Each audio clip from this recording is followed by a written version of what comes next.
Hello,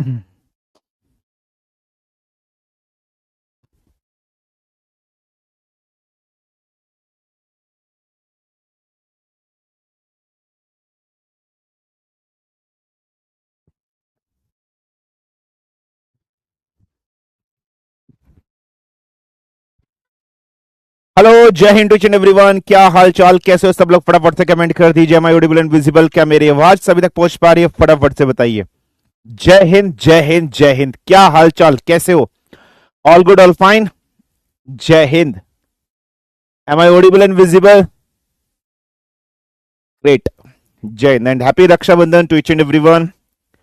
सभी भाई और बहनों को डिफेंस वाला के परिवार की तरफ से ढेर सारी शुभकामनाएं इस पवित्र रक्षाबंधन के लिए। क्या हाल चाल, कैसे हो? All good, all fine. Jai Hind.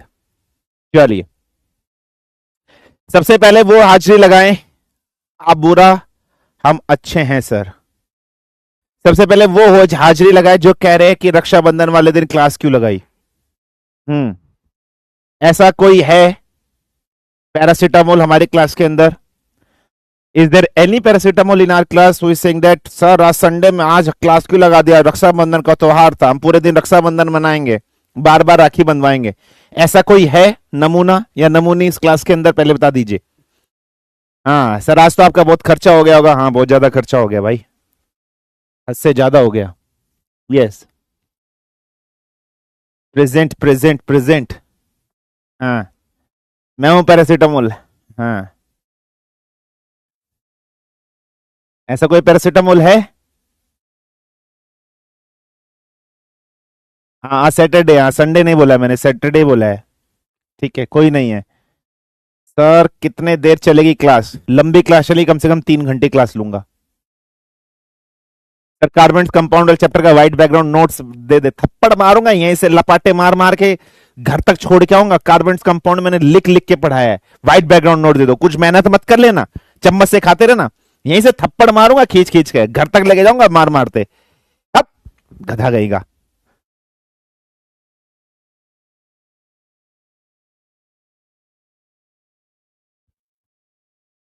White background note दे दो। लिख लिख के पढ़ा तो लिख लिख के लिख वहां पर।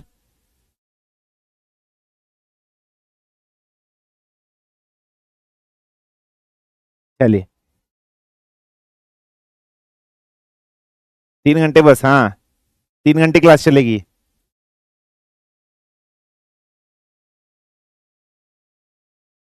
सर मैंने अपने सगे भाई को राखी भी नहीं बांधी, कोई दिक्कत नहीं। ठीक है, चलिए।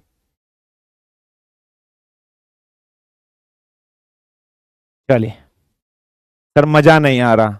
मम्मी के पास जा, मजा तेरे को मम्मी देंगी। पापा से बोल, मम्मी से बोल। आ गईगा। कहाँ से आते हैं, मजा नहीं आ रहा है।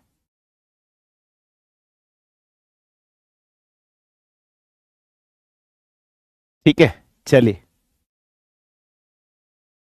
Let's start, let's begin. आज का जो लेक्चर है बेटा, वो हमारा लेक्चर है केमिस्ट्री इन ह्यूमन लाइफ। चुपचाप पढ़ना है, इन ह्यूमन लाइफ। ठीक है, मैं आज इस चैप्टर को भी कंप्लीट करने वाला हूं, और मैं कोशिश करूंगा मैं आज रेडियो एक्टिविटी का जो आपका चैप्टर है वो भी कंप्लीट कर दूं। और मैं ये भी कोशिश करूंगा आज की क्लास के अंदर कि आपका जो फ्यूल्स वाला चैप्टर है वो भी मैं कंप्लीट कर दूं।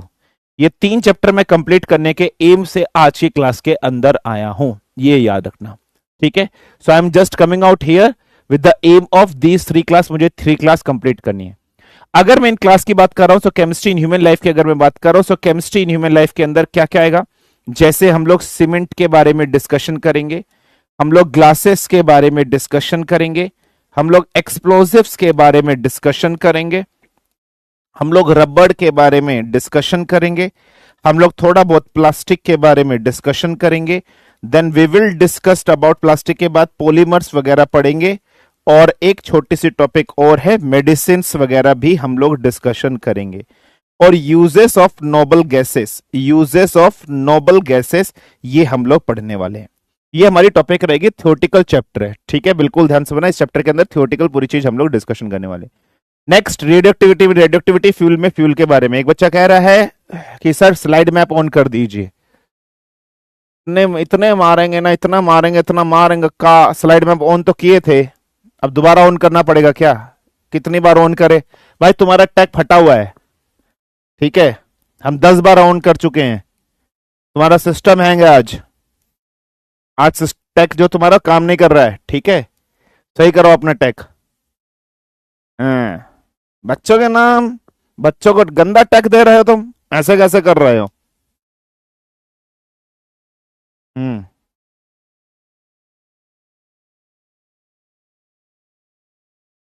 ठीक है, चलिए। सर होल्डे ऑफ क्लास क्यों लेते हो? अपनी भी खराब करते हो और हमारी भी खराब करते हो क्या? बेटा तुम्हारी तो खराब है ही ऑलरेडी, क्या अच्छी चल रही है तुम्हारी? ठीक है, my father is facing first stage of cancer, I can't preparing. अरे बी पॉजिटिव, सब अच्छा होगा। चलिए, इसके इसके जो नोट्स हैं, ठीक है, इसके जो नोट्स हैं वो व्हाइट बैकग्राउंड में आप लोग को मिल जाएंगे। व्हाइट बैकग्राउंड में तीनों चैप्टर के नोट्स मिल जाएंगे, ठीक है, क्लियर है, फाइन है, याद रख लेना। ठीक है, व्हाइट बैकग्राउंड में, व्हाइट बैकग्राउंड्स में नोट्स आप लोग को मिल जाएंगे सभी लोगों को। चलिए, so without wasting of any time let's start, let's begin. आज के चैप्टर को अपन स्टार्ट करें। भाई 3 घंटे क्लास होगी, मुझे खत्म करना है, चुपचाप पढ़ते रहना। किसी ने अगर चूचा चीचू करी तो ब्लॉक कर दूंगा, पहले ही बता रहा हूं, ठीक है। I am telling this ultimately to all of you guys. चलिए, सबसे पहले हम लोग डिस्कशन करते हैं एक्सप्लोजिव्स के बारे में, ठीक है। सबसे पहले हम लोग डिस्कशन करते हैं एक्सप्लोजिव्स, और ये जो टॉपिक मैं आज आपको पढ़ा रहा हूं ये मोस्ट मोस्ट मोस्ट इंपॉर्टेंट है। यहां से क्वेश्चंस आने ही आने हैं, याद रख लीजिएगा। एक्सप्लोजिव्स, एक्सप्लोजिव्स का मतलब होता है विस्फोटक। एक्सप्लोजिव का मतलब होता है विस्फोटक। विस्फोटक का मतलब होता है बम बारूद, ठीक है, बम बारूद वगैरह, ये जो सब चीजें होती हैं। अगर हम बात कर रहे हैं एक्सप्लोजिव्स की खोज सबसे पहले कहां पर की गई थी, तो चाइना के अंदर की गई थी। सबसे पहले इस एक्सप्लोजिव्स का इस्तेमाल किसने किया था? चंगेज खान नाम का एक व्यक्ति था, उसने किया था। चंगेज खान के बारे में यह भी कहा जाता था कि चंगेज खान की जिससे दुश्मनी हो जाती थी उसकी दुश्मनी बड़ी बेकार होती थी। जिसने भी चंगेज खान के साथ दुश्मनी करी, चंगेज खान उसका गला काट देता था। गला काटने के बाद उसके राजा, जिस राजा को मारा है, उसके राजा की जो अंतिम सीमा होती थी, बांस के बंबू पर उसका सर लटका दिया करता था। इतना खतरनाक राजा था चंगेज खान, समझ रहे हो, मंगोल का शासक था। तो अगर हम लोग बात कर रहे हैं इसकी खोज किसने करती, चीन। चीन में किस देश में हुई थी? अगर हम लोग बात कर रहे हैं, चंगेज खान के नाम के द्वारा व्यक्ति है, उसने सबसे पहले इसका प्रयोग किया गया था। अगर हम एक्सप्लोजिव्स की बात करते हैं, इसको बोलते हैं बारूद, इंग्लिश में इसको बोलते हैं गन पाउडर। ये बारूद जो गन पाउडर, इसकी रियल में अगर हम लोग बात कर रहे हैं खोज, जो गन पाउडर 1242 में रोजर बेकर नाम का एक व्यक्ति था, उसने इसकी खोज करी थी, या उसने गन पाउडर बनाया था। अब जो हम गन पाउडर इस्तेमाल करते हैं, बारूद इस्तेमाल करते हैं, उसमें क्या क्या चीजें होती हैं, व्हाट आर द कंपोजिशंस। अगर मैं कंपोजिशंस की बात कर रहा हूं, पोटेशियम नाइट्रेट, KNO3 यूज किया जा सकता है, या सोडियम नाइट्रेट। पोटेशियम नाइट्रेट या सोडियम नाइट्रेट में से कुछ भी आप यूज कर लीजिए। सल्फर यूज किया जाता है और चारकोल यूज किया जाता है। किस रेशियो में इस्तेमाल किया जाता है? 4:3:2 की रेशियो में। पेपर में क्वेश्चन आ सकता है कि जो एक्सप्लोजिव्स होते हैं, जो बारूद होते हैं, उसमें क्या क्या यूज किया जाता है, गन पाउडर में क्या क्या यूज होता है। या तो पोटेशियम नाइट्रेट का इस्तेमाल करोगे या सोडियम नाइट्रेट, दोनों में से कोई एक।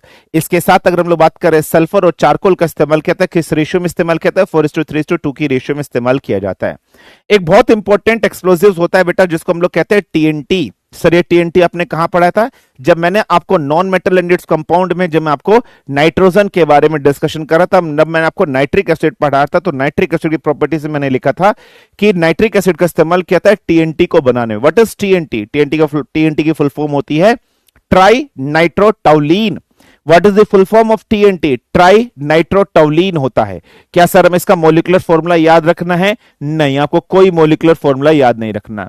तो TNT में क्या होता है बेटा? टाउलिन होता है, सल्फ्यूरिक एसिड होता है, नाइट्रिक एसिड होता है। सो what is the full form of TNT? तो TNT की फुल फॉर्म होती है ट्राई नाइट्रोटाउलिन होती है, ये याद रख लेना। इसमें देखिए potassium nitrate, sodium nitrate, sulphate या चारकोल वगैरह 15:2:3 की रेशियो में इस्तेमाल किया जाता है। बाई चांस मैंने 4 बोल दिया होगा शायद, तो मिस्टेक है बेटा, वो 15:2:3 है। रोजर बेकर ये सब इसने इसकी खोज करी थी।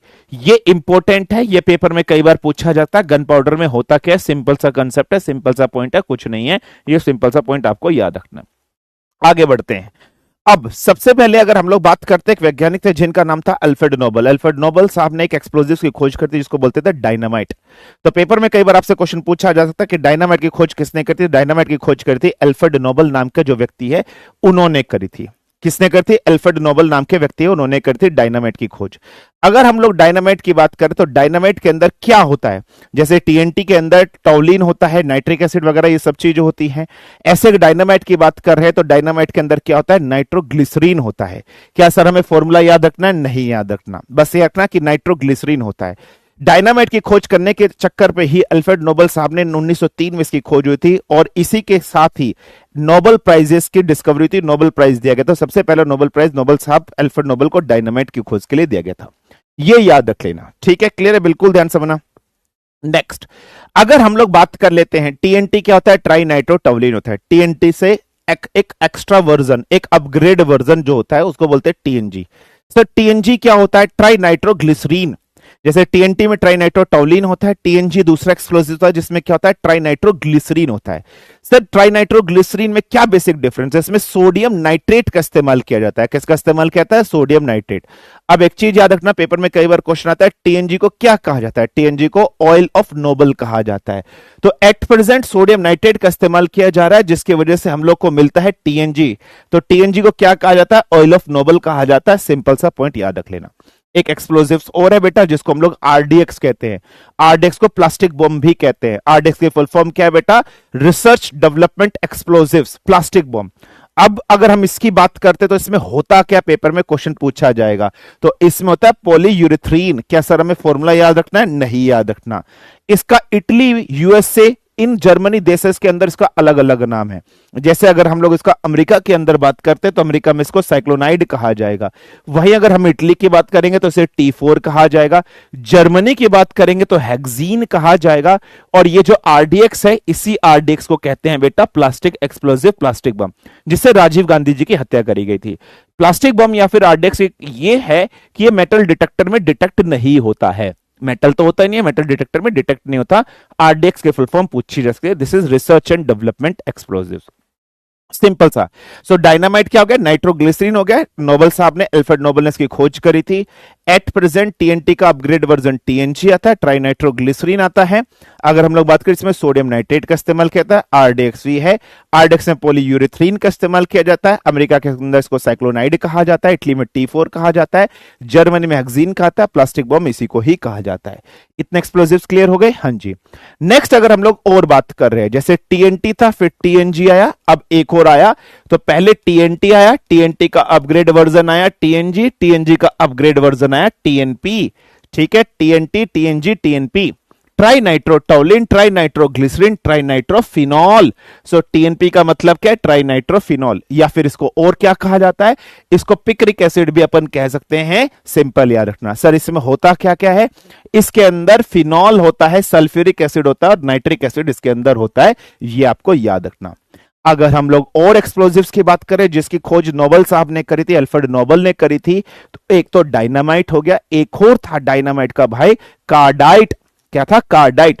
सो कार्डाइट एक और एक्सप्लोजिव था जिसकी खोज अल्फ्रेड नोबेल साहब ने 1888 के अंदर करी थी, डायनामाइट से पहले करी थी। सर ये जो कार्डाइट होता है, कार्डाइट के कंस्टिट्यूएंट्स क्या है? नाइट्रोग्लिसरीन, ठीक है, नाइट्रोसेल्यूलोज, ये सारे इसके कंस्टिट्यूएंट है। ये आपको याद रख लेना। फाइन है बेटा। नेक्स्ट एक एक्सप्लोजिव्स और है जिसको बोलते हैं amatols. We will also call it as amatols. क्या सर हमें फॉर्मूला याद रखना है? नहीं याद रखना। एमाटोल्स में क्या होता है? Ammonium nitrate plus TNT. What is being there? Ammonium nitrate plus TNT, ये इसके अंदर होता है। ये सिंपल सा कंपोनेंट आपको याद रख लेना। ठीक है बेटा।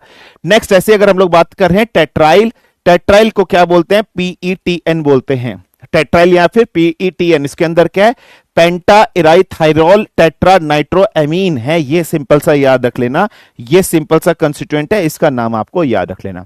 ऐसी अगर हम लोग बात कर रहे हैं, जैसे हम लोगों ने प्लास्टिक बम पढ़े बेटा, ऐसे ही लिक्विड बम भी आ रहे, लिक्विड एक्सप्लोजिव्स भी आ रहे। पानी जैसे पानी के होंगे, दिखने में पानी दिखेगा लेकिन होंगे बम। जैसे प्लास्टिक दिखने में प्लास्टिक होगी लेकिन होंगे बम। तो प्लास्टिक बम की तरह लिक्विड एक्सप्लोजिव्स पूछा जाता है। लिक्विड एक्सप्लोजिव्स को हम लोग क्या कहते हैं? पिकाटीन। याद कैसे करोगे? पिकाचू से याद करोगे, पिकाटीन। तो जो पिकाटीन होता है, उस पिकाटीन को हम लोग क्या कहते हैं? लिक्विड एक्सप्लोजिव्स कहते हैं। फॉर्मूला याद रखने की जरूरत नहीं है। और इसकी खासियत क्या है बेटा? कि ये मेटल डिटेक्टर के अंदर डिटेक्ट नहीं हो सकता। कंस्टिट्यूएंट याद करोगे, इथाइलिन, डायनोमाइन और नाइट्रोन्यूमोन इसके कंस्टिट्यूएंट्स होते हैं। इतनी सी चीज आपको याद रखनी है। So all these are the explosive. Simple सी, छोटी सी, सरल सी टॉपिक थी जो आपको पढ़नी है, जो आपको समझनी है, आपको अंडरस्टैंड करनी है। व्हाइट बैकग्राउंड में नोट्स दे दिए जाएंगे, बस यहां पर आपको समझना है, आपको अंडरस्टैंड करना है। कोई प्रॉब्लम, कोई समस्या, कोई दिक्कत फटाफट से बताइए।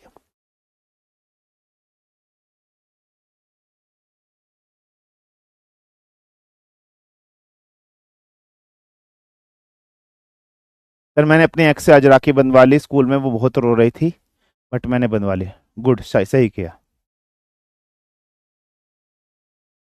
डन है बेटा, कोई प्रॉब्लम, कोई समस्या, कोई दिक्कत? Clear, got it, understood?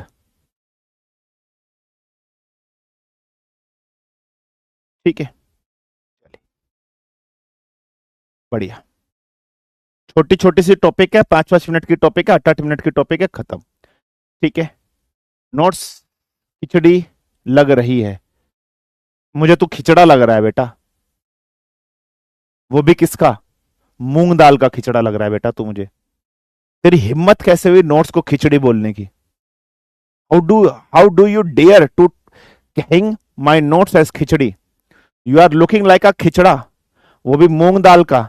And you are looking like a khichda of moong dal, वो भी 5 दिन पुराना, जिसमें बड़े बड़े व्हाइट व्हाइट कीड़े घूमेंगे। डफर कहीं का, नॉनसेंस।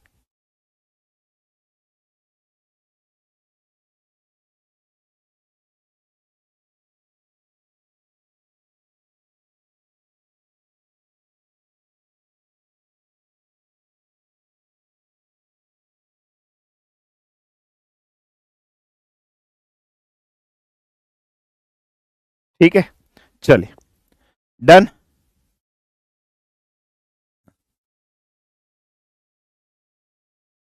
चलिए,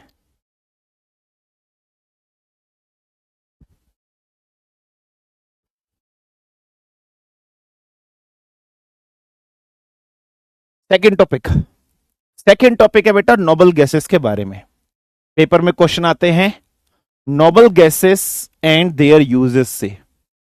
Nobel gases and their uses से पेपर में क्वेश्चन आते हैं कि हमारे पास कौन कौन सी नोबल गैसेस है। आप सब जानते हो, अगर हम लोग नोबल गैस के बारे में बात करते हैं, नोबल गैस ग्रुप 18 का एलिमेंट होता है। इसके पास 8 वैलेंस इलेक्ट्रॉन होते हैं, इसकी वैलेंसी होती है 0। ये सारे के सारे केमिकली इनर्ट होते हैं, मतलब किसी के साथ रिएक्शन नहीं कर पाते हैं। These are the basic properties of the noble gas. अभी नोबल गैस का कहीं ना कहीं इस्तेमाल होगा, कहीं ना कहीं यूजेस भी होगा। हाँ जी सर, इस्तेमाल होगा, यूजेस होगा। तो हम एक एक करके सारी की सारी नोबल गैसेस के बारे में डिस्कशन कर लेते हैं, एक एक करके सारी की सारी नोबल गैसेस को पढ़ लेते हैं। जैसे सबसे पहली नोबल गैस है हमारे पास हीलियम। अच्छा, अगर आप जानते हो यूनिवर्स के अंदर, यूनिवर्स के अंदर अगर हम लोग बात करते हैं कौन सी 2 गैस सबसे ज्यादा परसेंटेज में मौजूद होती हैं।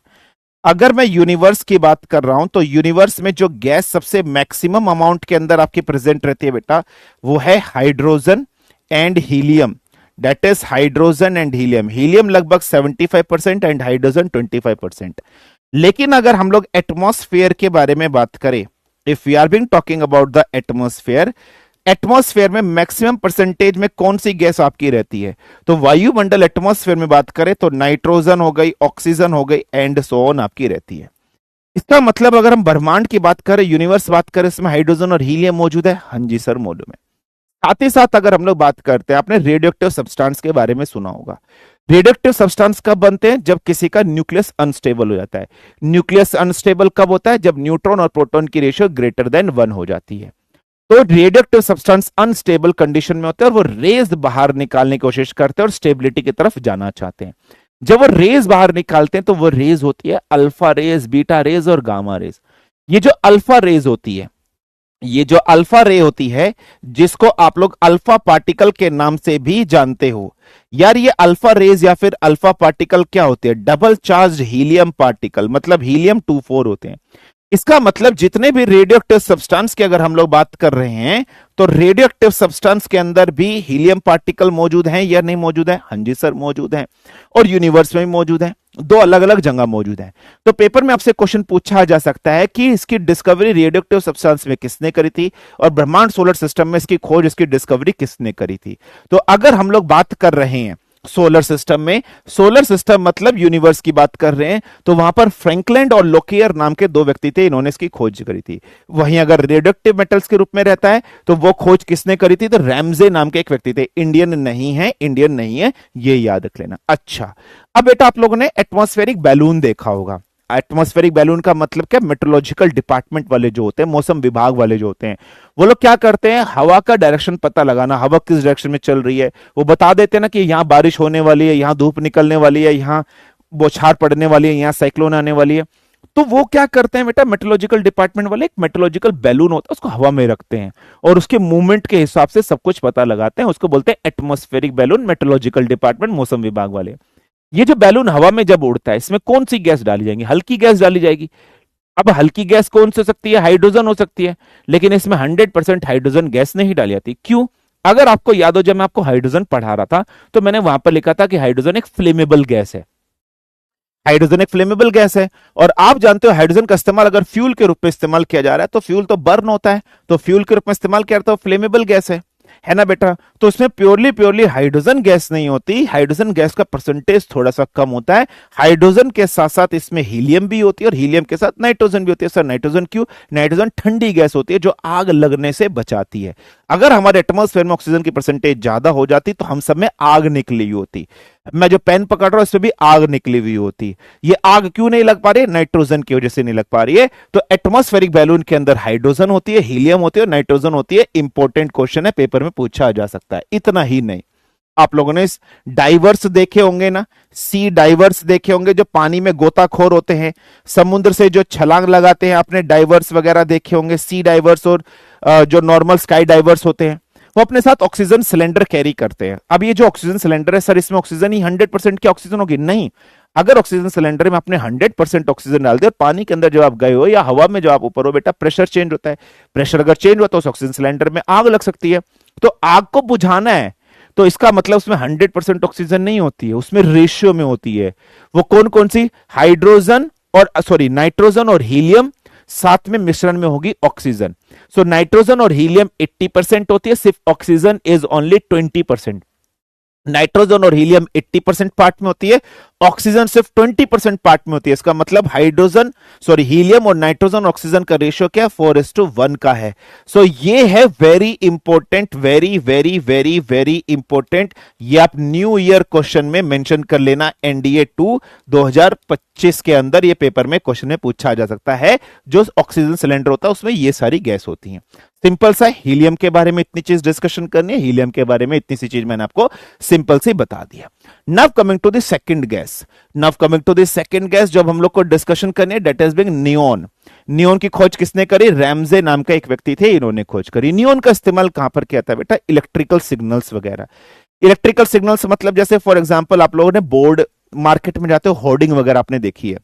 आप होर्डिंग देखते हो, रात को चमक रही होती है ना बेटा, होर्डिंग चमक रही होती है रात के अंदर, उसमें ग्लो आता है। तो होर्डिंग्स के अंदर जो गैस भरी जाती है वो कौन सी गैस होती है बेटा?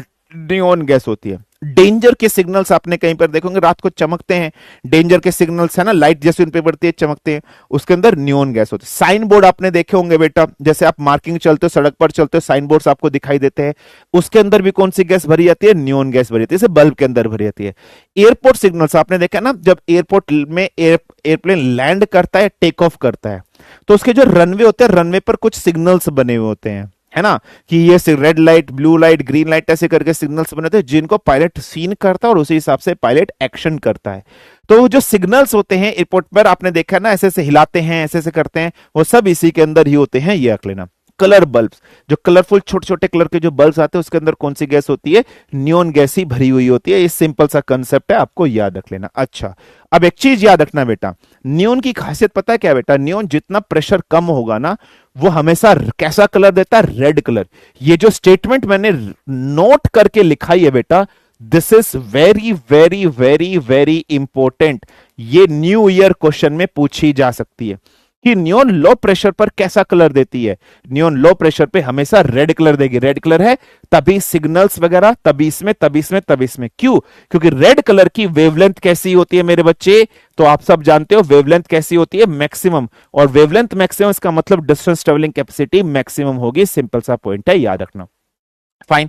नेक्स्ट गैस जो है वो है हमारी आर्गन। आर्गन की खोज किसने करी थी? रैले नाम के व्यक्ति ने। आर्गन कहां डाले जाते हैं? इलेक्ट्रिक बल्ब में, ट्यूबलाइट में, है ना, ये सब आप जानते हो। और जब मैंने आपको इलेक्ट्रिसिटी चैप्टर पढ़ाया था, मैंने ये भी कहा था कई बार जो आर्गन गैस अगर हमने नहीं डाली, आर्गन के साथ साथ कई बार नाइट्रोजन गैस भी डाल दी जाती है। अगर बाई चांस हमने इलेक्ट्रिक बल्ब के अंदर आर्गन गैस नहीं डाली, तो बाहर से जो फिलामेंट है, जो इलेक्ट्रिक बल्ब का जो फिलामेंट है बेटा, उसका ऑक्सीडेशन हो जाएगा। जो फिलामेंट आपने यूज किया है उसका ऑक्सीडेशन हो जाएगा, है ना। तो मैंने आपको कई बार बताया भी, इलेक्ट्रिसिटी वाले चैप्टर में पढ़ा, नाइट्रोजन गैस क्यों डाली जाती है? उसकी लाइफ बढ़ाने के लिए। Why nitrogen gas is been inserted in electric bulb? तो इलेक्ट्रिक बल्ब के अंदर जो फिलामेंट होता है, इसके अंदर नाइट्रोजन या फिर आर्गन गैस की डाली जाती है, इंक्रीज द लाइफ। ठीक है, increase the life of filament. ये जो फिलामेंट होता है जो कि आपका टंगस्टन का बना होता है, ये फिलामेंट किसका बना होता है बच्चे? टंगस्टन। और टंगस्टन का सिंबल क्या होता है? W is the symbol of tungsten. ये नाइट्रोजन और आर्गन क्या करता है? प्रिवेंट करता है, प्रिवेंट करता है किसका? ऑक्सीडेशन। किसका oxidation? So oxidation of filament. जो आपका फिलामेंट है, इस फिलामेंट का ऑक्सीडेशन को प्रिवेंट करता है। अगर ये नहीं डाली, ऑक्सीडेशन हो जाएगा, कोराइडेड हो जाएगा, जंग लग जाएगा, खराब हो जाएगा। तो इसलिए इसके अंदर डाल जाती है आर्क वेल्डिंग। जब वेल्डिंग वगैरह करते हैं तो वेल्डिंग के टाइम पे भी ये गैस निकलती है। अच्छा, अगर हम लोग बात करें एटमॉस्फेयर के अंदर आफ्टर नाइट्रोजन ऑक्सीजन, तीसरी सबसे गैस जो सबसे हाईएस्ट परसेंटेज में प्रेजेंट रहती है आपके एटमॉस्फेयर के अंदर, that is being argon. That is being argon 0.093 के आसपास। ठीक है, सो डेट इज बिंग क्या है बेटा? आर्गन है। तो third largest gas in atmosphere. ये सिंपल सा कंसेप्ट है, आर्गन के बारे में आपको याद रखना है। Now coming to the next gas. Next gas is xenon. Xenon gas की खोज रैमजे और ट्रेवर्स नाम के व्यक्ति ने करी थी। अच्छा, अब हम सब जानते हैं बेटा जो नोबल गैस होती है वो कोई भी कंपाउंड फॉर्मेशन नहीं करते, किसी दूसरी चीज के साथ साथ रिएक्शन नहीं करती है। नोबल गैसेस होती है, रिएक्शन नहीं करती, लेकिन ज़ीनॉन का ना एक अजीब सा बिहेवियर है। ज़ीनॉन का स्ट्रेंजर बिहेवियर है। ज़ीनॉन क्या करता है बेटा? कंपाउंड बना देता है। तो जब ज़ीनॉन रिएक्शन कर सकता है किसी दूसरे के साथ और कंपाउंड फॉर्मेशन कर सकता है, तो इसका अजीब बिहेवियर है। बाकी तो नोबल गैस नहीं करते कंपाउंड फॉर्मेशन, ये कर रहा है। तो दैट्स व्हाई क्वेश्चन पेपर में आता है कि स्ट्रेंजर गैस हम लोग किसे कहते हैं? सो स्ट्रेंजर गैस ज़ीनॉन को बोलते हैं, क्योंकि ये मैक्सिमम कंपाउंड बनाता है नोबल गैस में। So this could be a new year question for NDA 2, याद रख लेना, सिंपल सा कंसेप्ट है, याद रख लेना। और इसका इस्तेमाल कहां पर कहता है? गामा रेस को पहचानने में किया जाता है। नेक्स्ट है क्रिप्टन। क्रिप्टन की खोज रैमजे नाम के व्यक्ति ने करी थी। इसका इस्तेमाल कॉस्मिक रेस को मेजर करने में किया था। बस सिंपल सा इतना रटना है। रेडॉन है हमारी नेक्स्ट गैस। अगर हम रेडॉन के बारे में बात कर रहे हैं, क्या है ये? इकलौती एक ऐसी गैस है बेटा, जब भूकंप आता है ना, तो भूकंप के टाइम पीरियड पे इकलौती नोबल गैस जो बाहर निकलती है, ईक्यू का मतलब है अर्थक्वेक, ये एटमॉस्फेयर में नहीं पाई जाती। बाकी जितनी भी आपकी नोबल गैसेस है, all of them are generally found in atmosphere. Only ऐसी नोबल गैस जो एटमॉस्फेयर में नहीं पाई जाती, जो भूकंप के टाइम पीरियड पे निकलती है, that is being radon gas. Simple सा कंसेप्ट याद रख लेना। इसका इस्तेमाल कहां पर? ब्लड कैंसर के ट्रीटमेंट में किया जाता है। इसकी डिस्कवरी डॉर्नर नाम के व्यक्ति ने करी थी। कब करी थी? जब रेडियम का डिसइंटीग्रेशन होता है। रेडियम का डिसइंटीग्रेशन का मतलब जब उसमें से अल्फा बीटा गामा रेज बाहर निकलती हैं, तो रेडॉन गैस बाहर निकली होंगी कहीं ना कहीं। सो this is the important year. ये क्वेश्चन बहुत पूछा जाता है कि कौन सी ऐसी गैस है जो रेडियम डिसइंटीग्रेशन के टाइम पीरियड पे बाहर निकलती है। So this is new year question. This is also a new year question. So all these are the important topics related to the noble gas, जो आपको रटनी है, आपको पढ़ने, आपको समझने। कोई प्रॉब्लम, कोई समस्या, कोई दिक्कत यहां तक फटाफट से बताइए।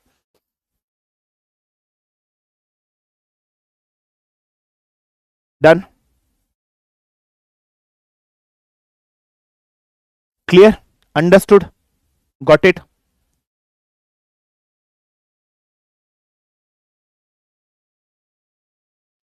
ठीक है।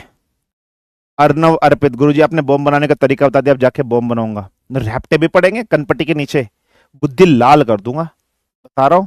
और खाल में भूस भर दूंगा। अगर उल्टा पुल्टा काम किया तो खाल में भर दूंगा भूस, और गुद्दी कर दूंगा लाल, और कनपट्टी कर दूंगा पीली। ठीक है।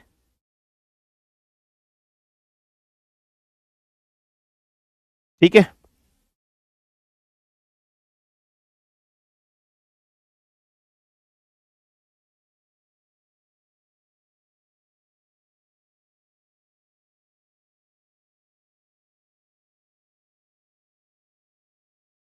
सर मेरा मतलब था नोट्स में सब कलर एक जैसे हैं, जिससे कंफ्यूजन हो रहा है। अरे वो नोट्स में व्हाइट बैकग्राउंड में दूंगा ना बेटा आर्यन, नोट्स तो मैं व्हाइट बैकग्राउंड में दूंगा, ये तो क्लास में समझाने का कर रहा हूँ। ठीक है सर, नाइट्रोजन भी एक रीजन हो सकता है ना अर्थ पे लाइफ एग्जिस्ट करने का? हाँ बिल्कुल है, बिल्कुल है। ठीक है, पोटेशियम नाइट्रेट कहां से मिल सकता है? चल बे, सब चीज बता दूं तुम्हें, पोटेशियम नाइट्रेट कहां से मिलेगा? हम बनाएंगे। दिमाग ऐसे ही जंगा चलता है गधों का, पढ़ाई वढ़ाई में तो दिमाग चलता नहीं है। खोपड़ी फोड़ दूंगा तुम लोगों की, बता रही हूं मैं, बहुत मारती हूं मैं, इतना मारती हूँ, इतना मारती हूँ, मार मार के भूत बना देता हूं मैं। समझ रही है? हल्के में ले रही है तुम्हें, देखो हल्के में मत ले रही है, मैं बहुत भारी हूँ। 80 किलो का हूँ, 80 किलो का, हल्के में ले रही है मेरे को। चलिए next, next topic is glass, कांच, मोस्ट इंपॉर्टेंट टॉपिक। ठीक है, very very very very very very very very very very very very very important topic, यहां से क्वेश्चन बनता ही बनता है। ठीक है, चलिए क्लास ग्लास के बारे में डिस्कशन करते हैं, समझते हैं, अंडरस्टैंड करते हैं। कांच कैसा होता है? हार्ड होता है, टूट सकता है, और मैंने आपको पढ़ाया था जब स्टेट्स ऑफ मैटर पढ़ा था कि एमोर्फस फॉर्म होता है। तो कांच कैसा होता है? हार्ड होता है, ब्रिटल होता है, एमोर्फस फॉर्म में होता है। कांच की अगर हम लोग बात करें, ट्रांसपेरेंट भी हो सकता है जिसमें से लाइट पास कर सकती है, ट्रांस अगर हम लोग बात कर रहे हैं कांच की तो ट्रांसलूसेंट भी हो सकता है। ट्रांसलूसेंट मतलब थोड़ी बहुत लाइट पास करे। ये जो कांच होता है बना किसका होता है? ये रेत से बना होता है। रेत में क्या होता है? सिलिका। सिलिका मतलब सिलिकॉन ऑक्साइड, SiO2, सिलिकेट के बने होते हैं, ये याद लेना। पहला क्वेश्चन आपसे पेपर पूछेगा कि कांच के कंपोनेंट्स क्या हैं, कंपोजिशन क्या है, तो silicon dioxide is one of the important components, is one of the important constituent of the कांच, जिसका फॉर्मूला क्या होता है? SiO2। और क्या होता है? Sodium carbonate, Na2CO3। और क्या होता है? कैल्शियम कार्बोनेट, CaCO3 होते हैं। तो what are the important component? तो आपको सिलिकेट, ये सारे के सारे क्या होते हैं? इंपॉर्टेंट कंपोनेंट्स होते हैं कांच के। कांच क्या होता है? सिलिकेट। सिलिकेट का मतलब क्या है? Silicon oxide, SiO2। ये सिंपल सा कंसेप्ट है, सिंपल सा पॉइंट है। सोडियम कार्बोनेट, ये सब। अब अगर हम लोग कांच के बारे में बात कर रहे हैं, कांच डिफरेंट टाइप्स के होते हैं, डिफरेंट कलर्स इसके एग्जिस्ट करते हैं। हाँ जी सर, कांच के बहुत सारे कलर्स एग्जिस्ट करते हैं, बहुत सारे डिफरेंट टाइप्स के कांच होते हैं, बिल्कुल होते हैं। तो अब हम लोग डिस्कशन करते हैं कांच के बारे में, समझते हैं, अंडरस्टैंड करते हैं। डिफरेंट टाइप के कांच कौन कौन से होते हैं? जैसे एक कांच अगर हमारे पास है बेटा, वो है सॉफ्ट ग्लास या सोडा ग्लास या सोडा लाइम ग्लास। यार ये सोडा का मतलब क्या होता है? मैंने आपको एसिड बेस एंड सॉल्ट्स में पढ़ाया था। सोडा का मतलब होता है सोडियम। सोडियम, इसका मतलब इसमें क्या कंपोनेंट है? Sodium carbonate. ये कंपोनेंट भी याद रखने। इसमें कैल्शियम कार्बोनेट और सिलिका है। यूजेस भी आपको याद रखने। इस वाले कांच का इस्तेमाल बर्तन बनाने में, खिड़की के दरवाजे बनाने में, या कांच बनाने में। ठीक है, ट्यूबलाइट्स जो कांच होते हैं वो इसी के बने हुए होते हैं, और कुछ लेबोरेटरी इक्विपमेंट सोडा ग्लास के बने हुए होते हैं। नेक्स्ट जो ग्लास है बेटा, वो है हार्डन ग्लास या फिर पोटाश, या फिर पोटाश लाइम ग्लास। पोटाश का मतलब पोटेशियम का इस्तेमाल है। तो यहां पर सोडियम था, यहां पोटेशियम कार्बोनेट आ गया, कैल्शियम कार्बोनेट आ गया और सिलिका आ गया। इसका इस्तेमाल कहां पर किया जाता है? लेबोरेटरी के अंदर। आपने फ्लास्क देखा है, बीकर देखा है, टेस्ट ट्यूब देखी है, या जितने भी हीट रेजिस्टेंस होते हैं, जो कांच के बर्तन होते हैं जो हीट रेजिस्टेंस होते हैं, वो सब कौन से ग्लास होते हैं? ये वाले ग्लास होते हैं। इसका इस्तेमाल इन सब इक्विपमेंट्स को बनाने में किया जाता है। नेक्स्ट है पायरेक्स ग्लास। पायरेक्स ग्लास को क्या बोलते हैं? Sodium borosilicate. जो लोग सीएसडी में होंगे, तो सीएसडी में बेटा कांच के आते हैं, जिनके पिताजी सीएसडी आर्मी के अंदर होंगे, नेवी एयरफोर्स के अंदर होंगे, तो सीएसडी से एक ग्लास आता है बोरोसिल के ग्लास, मार्केट में भी मिलते हैं। बोरोसिल के ग्लास आपने देखा होगा। तो बोरोसिल का मतलब क्या था? Borosilicate. What is the meaning of Borosil? Borosilicate, ये याद रख लेना है ना बेटा। तो देखो इसमें क्या सिलिका है, ठीक है, बोरॉन ट्राइऑक्साइड है, और सोडियम एल्यूमिनियम है। ये सब याद रख लेना, ये सब इसके अंदर आपको मिलेगी। इन सब का इस्तेमाल कहां पर किया था? कुछ केमिकल इक्विपमेंट्स बनाने में, गाड़ी की जो हेडलाइट्स वगैरह होती है, इन सब का इस्तेमाल कार की हेडलाइट्स वगैरह बनाने में, और कुछ आपने पीने वाले, लिटिल लिटिल पीने वाले जो बर्तन वगैरह होते हैं, वो सब इसी के बने होते हैं। तो एक टाइप का ग्लास, दूसरे टाइप का ग्लास, और तीसरे टाइप का ग्लास। कंपोनेंट्स भी याद रखने हैं, यूजेस भी आपको याद रखने हैं। फाइन है। अब चौथे टाइप के ग्लास पर आते हैं, डेट इज फ्लिंट ग्लास या फिर रिफ्लेक्टिव ग्लास। जैसे ही वर्ड यहां पर लिखा है फ्लिंट या रिफ्लेक्टिव, इसका मतलब लाइट से संबंधित होगा, रिफ्रैक्टिव इंडेक्स से संबंधित होगा। तो इसमें क्या क्या होता है बेटा, सोडियम पोटेशियम इसके अंदर होगा, लेड सिलिकेट होगा, और ये वो ग्लास होते हैं जिसके रिफ्रैक्टिव इंडेक्स सबसे हाईएस्ट होगा। तो this could be a new year question for NDA examination, पूछेगा उस कांच का नाम बताइए जिसका रिफ्रैक्टिव इंडेक्स सबसे ज्यादा होगा। नाम से आपको समझ में आ रहा है, फ्लिंट ग्लास या रिफ्लेक्टिव ग्लास, फ्लिंट ग्लास या रिफ्लेक्टिव ग्लास। इलेक्ट्रिक बल्ब में जो होते हैं वो ये गाच होते हैं, टेलीस्कोप का जो लेंस होता है इसी का बना हुआ होता है। ठीक है बेटा, बिल्कुल ध्यान समझना, ये सब क्या है, ये सब इसके यूजेस वगैरह है इंपॉर्टेंट। नेक्स्ट जो ग्लास आपके सामने 5वें नंबर पर आ रहा है, that is being crown glass. अगर मैं क्राउन ग्लास के बारे में बात कर रहा हूं, sodium oxide, potassium oxide, silicon dioxide, ये सब होगा। इसका इस्तेमाल स्पेक्टिकल्स, जो कांच आप चश्मे पहनते हो उसको बनाने में, या कुछ ऑप्टिकल इंस्ट्रूमेंट्स वगैरह बनाने के अंदर, लेंस वगैरह कुछ आपके बने हैं, ठीक है, वो सब बनाने के अंदर इसका इस्तेमाल किया जाएगा, ये याद रख लेना। नेक्स्ट है क्वार्ट्ज ग्लास या फिर silica. What is quartz crystals? Quartz crystals कुछ नहीं होता, सिलिकॉन ऑक्साइड को क्वार्ट्ज क्रिस्टल्स बोलते हैं, ये मैंने आपको कई बार लिखाया भी है। इसमें क्या होता है, प्योर सिलिकॉन डाइऑक्साइड होता है। तो पेपर में क्वेश्चन पूछा जाएगा ऐसा कौन सा क्लास है जिसमें सिर्फ और सिर्फ सिलिकॉन डाइऑक्साइड होता है। तो ये आपका न्यू ईयर क्वेश्चन यहां से पेपर में बन सकता है, ऐसा ग्लास जिसमें सिर्फ और सिर्फ सिलिकॉन डाइऑक्साइड होता है, that is mean quartz glass, ये याद रखना। इसका इस्तेमाल क्या किया जाता है, अल्ट्रावायलेट लैंप्स जो होते हैं उसके ग्लास बनाने के अंदर, केमिकल रिएजेंट या फिर कुछ लेबोरेटरी इक्विपमेंट्स वगैरह बनाने के अंदर इसका इस्तेमाल किया जाता है। ये सिंपल से यूजेस है, ये सब आपको रटने पड़ेंगे भाई, इसका कोई सॉल्यूशन नहीं है, रटना पड़ेगा, रटना पड़ेगा, रटना पड़ेगा, रटना पड़ेगा, कोई शॉर्ट ट्रिक नहीं है, कोई कुछ नहीं है। अपने उनका भी तो नंबर याद कर लेते हो, है ना, अपने एजी ओजी का भी तो नंबर तुम्हें याद होता है। एजी का नंबर पूछो, सारे का सारा नंबर अभी बता दोगे, तुमसे ओजी का नंबर पूछो तो ओजी का भी सारा नंबर बता दोगे, एजी की इंस्टा आईडी, फेसबुक आईडी, एज की मम्मी का नाम, पापा का नाम, भाई का नाम, घर का नाम, एड्रेस का नाम, क्या खाती है, क्या पहनती है, कब सोती है, कब जगती है ना, किससे बात करते हैं, सब कुछ बता दोगे। जैसे एजी का नाम याद किया, एजी के बारे में सारी डिटेल याद है, ओजी भी सारे का सारा ये याद करो। ऐसे अगर हम लोग 7वें नंबर पे ग्लास की बात कर रहे हैं, डेट इज क्रक्स ग्लास।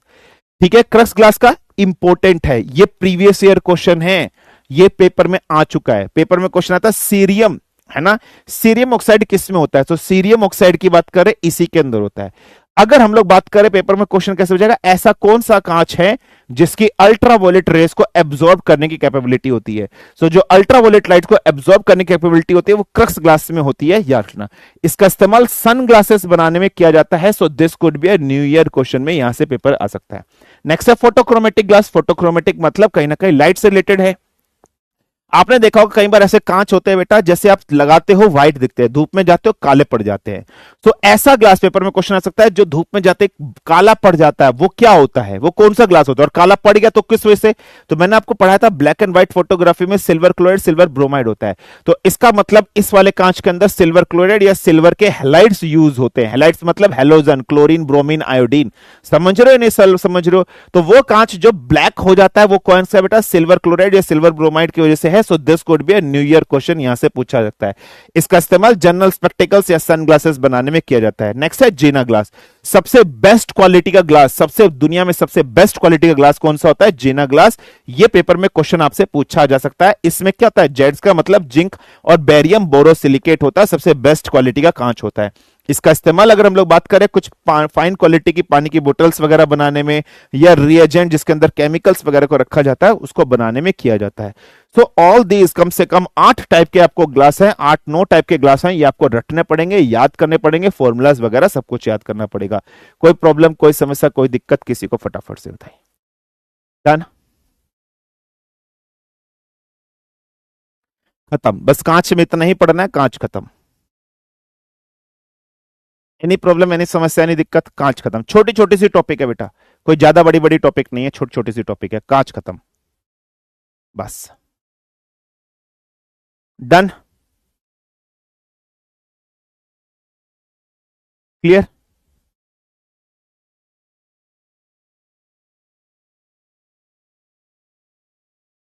ठीक है। क्लास भी खत्म सर, हफ्ते मारूंगा बाप। हाँ ब्लू कलर होता है पायरेक्स ग्लास का, यस, पायरेक्स ग्लास का सीरियम की वजह से ब्लू कलर होता है, ठीक है।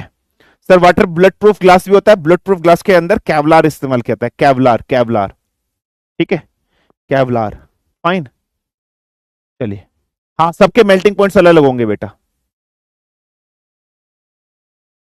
ठीक है, कैवलार कैवलार कैवलार, ब्लड प्रूफ ग्लासेस कैवलार्स, ठीक है, कैवलार KEVLAR, क्लियर। चलिए, कांचेस, कांच हो गए। अब आते हैं नेक्स्ट जो हम लोग को पढ़ना है, सीमेंट। सीमेंट इंपॉर्टेंट है, जिसके बारे में हम लोग पढ़ लेते हैं, जिसके बारे में हम लोग डिस्कशन कर लेते हैं। छोटी सी टॉपिक है, छोटी सी चीज है। अगर हम सीमेंट के बारे में बात कर रहे हैं, इसकी खोज किसने करी थी? जोसेफ एम्फडीन नाम के एक व्यक्ति थे, इन्होंने इसकी खोज करी थी। जोसेफ एम्फडीन ने एक पत्थर लिया था, वो पत्थर इंग्लैंड वगैरह के अंदर पाया जाता है, जिसको पोर्टलैंड पत्थर बोलते हैं। उन्होंने उस पत्थर को क्रश किया, क्रश करके कुछ इसके अंदर चीजें डाली, तो इनको सीमेंट मिल गई, तभी इस सीमेंट का नाम रखा गया पोर्टलैंड सीमेंट। तो सीमेंट की खोज किसने की थी? जोसेफ एम्फडीन नाम के एक व्यक्ति थे, इन्होंने एक पत्थर लिया था जिसको पोर्टलैंड स्टोन कहते हैं, उसको क्रश वगैरह करके सीमेंट वगैरह बनाए। ये सब चीज आपको नहीं पढ़नी है, ये सब चीज इसके अंदर लिखी हुई है। मेन चीज क्या है, पेपर में आपसे क्वेश्चन पूछा जाएगा, सीमेंट के कंपोनेंट क्या है? पत्थर से बना है, पत्थर का मतलब मिट्टी या बालू रेत से संबंधित है। इसका मतलब क्या सिलिकेट मौजूद होगा या नहीं होगा? होगा। अब जो पत्थर आया, ये पत्थर बना कैसे? यार ये लावा वावा से तो बने, लावा ऊपर गए। लावा के अंदर क्या है? अगर हम लोग बात कर रहे हैं, एल्यूमिनियम है ना बेटा, सियाल, सीमा, नीफ है, ये सब चीज है। तो याद रखना, इसके सीमेंट के मेन कंपोनेंट्स क्या होते हैं?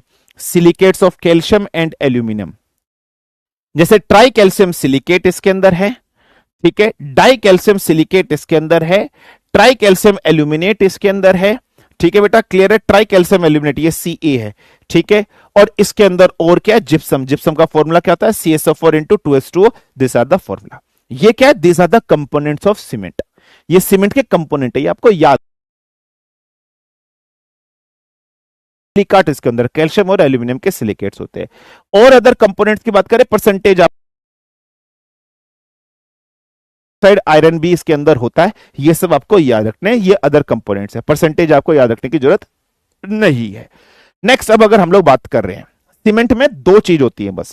सीमेंट में दो चीज होती है, दो टेक्निक यूज होती है। One technique is hydration and another technique is hydrolysis. Lysis word का मतलब क्या होता है? ब्रेक डाउन, टूटना। और हाइड्रेशन का मतलब क्या होता है? ऐड होना। तो आपने कभी ये देखा ना बेटा, जो हम सीमेंट का चीज बनाते हैं, सीमेंट में फिर हम लोग रेत डालते हैं, पानी डालते हैं, तो स्लग बनाते हैं। हम लोग क्या बनाते हैं? मड बनाते हैं, गारा बनाते हैं, नहीं बनाते हैं? बिल्कुल बनाते हैं।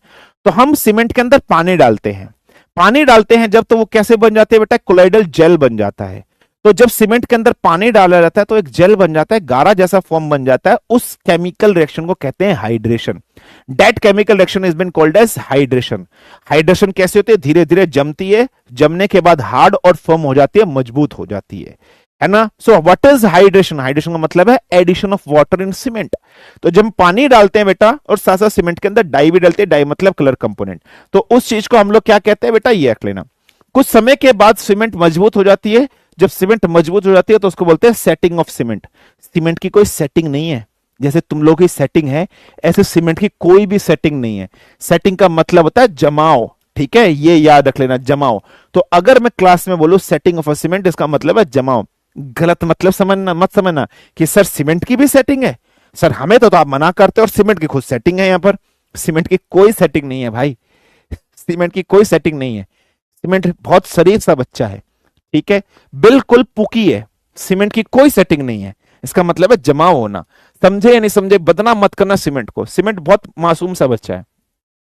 तो हाइड्रेशन का मतलब क्या है बेटा? हाइड्रेशन का मतलब है पानी डाल देना, पानी डालकर वो मजबूत हो जाना, मजबूत स्ट्रेंथ में चल जाना। इस केमिकल रिएक्शन को हाइड्रेशन कहते हैं। That chemical reaction is been called as hydration. Simple सा कंसेप्ट है, सिंपल सा पॉइंट है जो आपको याद रखना, ठीक है। हाँ, मुझे पता था ये गधे, नालायक, निठल्ले, बेशरम, घर से खाली, दिमाग से खाली, अकल के खाली है।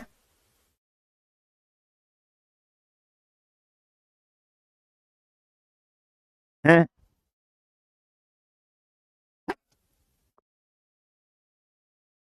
चलिए नेक्स्ट। नेक्स्ट है हाइड्रोलाइसिस। हाइड्रोलाइसिस का मतलब क्या होता है समझना। कभी आपने देखना, पता है इन दोनों से सीडीएस में क्वेश्चन आया था। इन दोनों से सीडीएस में क्वेश्चन कैसे आया था बेटा? कभी मकान बनते होंगे, आपने देखा है, जब कभी मकान बनते हैं तो मिस्त्री तो चीन के चल जाता है। फिर आपने देखा होगा पिताजी, मम्मा जी, कुछ भी होंगे, वो तराई करते हैं, उसमें पानी डालते हैं, सीमेंट के ऊपर दीवारों पे पानी डालते हैं। पिल्लर होता है, पिल्लर पे पानी डालते हैं। ऐसा क्यों होता है? या आपने कभी देखा गीली बोरी ऐसे लपेट देते हैं सीमेंट का, जो कहीं पर भी काम चल रहा था, मकान होता है, ऐसा क्यों होता है? मजबूती देने के लिए, पानी से उसको मजबूती मिलती है। और समय के बाद, समय के साथ साथ क्या होता है बेटा, वो पानी सूखता भी है। और पानी जैसे जैसे सूखेगा, है ना, पानी जैसे जैसे सूखेगा, लेंटर पड़ता है, लेंटर के ऊपर आपने देखा पानी भर देते हैं, पानी जैसे जैसे सूखेगा तो पता है क्या, अब सीमेंट के अंदर सिलिकेट है, एल्यूमिनियम के, कैल्शियम के, यार ये केमिकल है, इन केमिकल को ज्वाइंट होने के लिए पानी चाहिए। जब इन केमिकल को पानी मिल जाता है, अब इन केमिकल को ज्वाइंट होना है ब्रिक के साथ, तो धीरे धीरे वाटर डिसअपियर होता है। वाटर जैसे डिसअपियर होता है तो ये कैल्शियम ऑफ सिलिकेट है ना, या एल्यूमिनियम के जो सिलिकेट है, ये आपस में जुड़ते और बॉन्ड बना देते हैं और मजबूती प्रदान करते हैं। तो जब पानी डिसअपियर हो जाता है, सूख जाता है, उस चीज को कहते हैं हाइड्रोलाइसिस, और जब पानी दिया जाता है उसको कहते हैं हाइड्रेशन। तो इसके अंदर दो प्रोसेस होते हैं, हाइड्रेशन एंड हाइड्रोलाइसिस, याद रखना। तो ट्राई कैल्शियम सिलिकेट या ट्राई कैल्शियम एल्यूमिनेट अंडरगोज जाते हैं हाइड्रोलाइसिस, और जब वो हाइड्रोलाइसिस होते हैं तो पानी का मॉलिक्यूल बाहर निकल जाएगा, तो ये जो एल्यूमिनियम है या जो कैल्शियम है किस में कन्वर्ट हो जाएंगे, ये कैल्शियम हाइड्रोक्साइड में कन्वर्ट हो जाएगा और एल्यूमिनियम हाइड्रोक्साइड। ये जो कैल्शियम हाइड्रोक्साइड है और ये एल्यूमिनियम हाइड्रोक्साइड है, ये कैपेसिटी देते हैं, ब्रिंक करते हैं कैल्शियम सिलिकेट को पास आने की मजबूती प्रदान करते हैं। एल्यूमिनियम हाइड्रोक्साइड क्या करता है बेटा, जो गैप होते हैं, दो ईंटों के बीच में जो गैप है, उस गैप को भर देता है रेत वगैरह से और मजबूती प्रदान करता है और इम्परमेबल बनाता है। इम्परमेबल मतलब जिसको कोई भी तोड़ नहीं सकता, मजबूती प्रदान करता है। ये रिएक्शन ये सीडीएस में आ चुका है, हो सकता है इस बार आपके एनडीए में ये पेपर में क्वेश्चन आ जाए। So this could be a new year question. CDS में क्वेश्चन कैसे आया था, सीडीएस में क्वेश्चन ये आया था कि घर की छतों पर पानी भरा जाता है, या आपने देखा होगा पिल्लर पर बोरी लपेट दी जाती है, घरों की छतों की तराई करी जाती है, जिसको प्यूरिंग बोलते हैं। What it is been called in English, it is been called in English as curing. पानी देना, मजबूती देना, प्यूरिंग बोलते हैं। तो प्यूरिंग क्यों करी जाती है, उसमें 3-4 ऑप्शन गिवन थे, समझ रहे हो, उसमें 3-4 ऑप्शन गिवन थे। उसमें एक नाम लिखा था बिकॉज ऑफ हाइड्रेशन, तो हाइड्रेशन पर टिक लगाना है। तो सीमेंट की प्रॉपर्टी क्या होती है बेटा, हाइड्रेशन पर टिक लगाना है, सिंपल सा कंसेप्ट था, ये था। प्यूरिंग बोलते हैं, पानी देना, उसको प्यूरिंग बोलते हैं, ठीक है। अच्छा, अब एक क्वेश्चन और आ सकता है कि यार जिप्सम का फंक्शन क्या है सीमेंट के अंदर, this could be a new year question, ये पेपर में पूछा जा सकता है कि यार सीमेंट के अंदर जिप्सम क्यों डाली जाती है, जिप्सम डालने से यार कुछ बेनिफिट है क्या, हाँ है। जिप्सम क्यों डाली जाती है समझने की कोशिश करना। जिप्सम इसलिए डाली जाती है, अगर सीमेंट है, वो सीमेंट कभी आपने देखा बेटा क्या वो एट वंस सेट हो जाती है, एकदम से जमा हो जाती है, नहीं, उसको जमने में टाइम लगता है। ये जो जिप्सम है सेटिंग रेट इंक्रीज कर देता है, ये स्पीड ऑफ सेटिंग को क्या कर देता है बेटा, कहीं ना कहीं इंपैक्ट कर देता है या इसको स्लो डाउन कर देता है, मतलब देर से सेट होती है सीमेंट। तो अगर सीमेंट देर से सेट हो रही है इसका मतलब उसके अंदर जिप्सम है, और अगर सीमेंट जल्दी से सेट हो रही है इसका मतलब उसके अंदर जिप्सम नहीं है। सीमेंट में अगर क्रैक पड़ रहा है इसका मतलब उसमें सिलिकेट ज्यादा डाले गए हैं। समझ में आया नहीं है? So gypsum slows down the setting speed of a cement so that cement can become more rigid and firm and provide strength to the building. This could be a newer question for NDA examination. याद रख लेना। बस cement में बस इतनी सी चीज पढ़नी थी, खत्म सीमेंट। कोई प्रॉब्लम, कोई समस्या, कोई दिक्कत, फटाफट से बताइए। डन है, अंडरस्टूड, सीमेंट बस इतनी सी पढ़नी है, क्लियर, गॉट इट, यस और नो।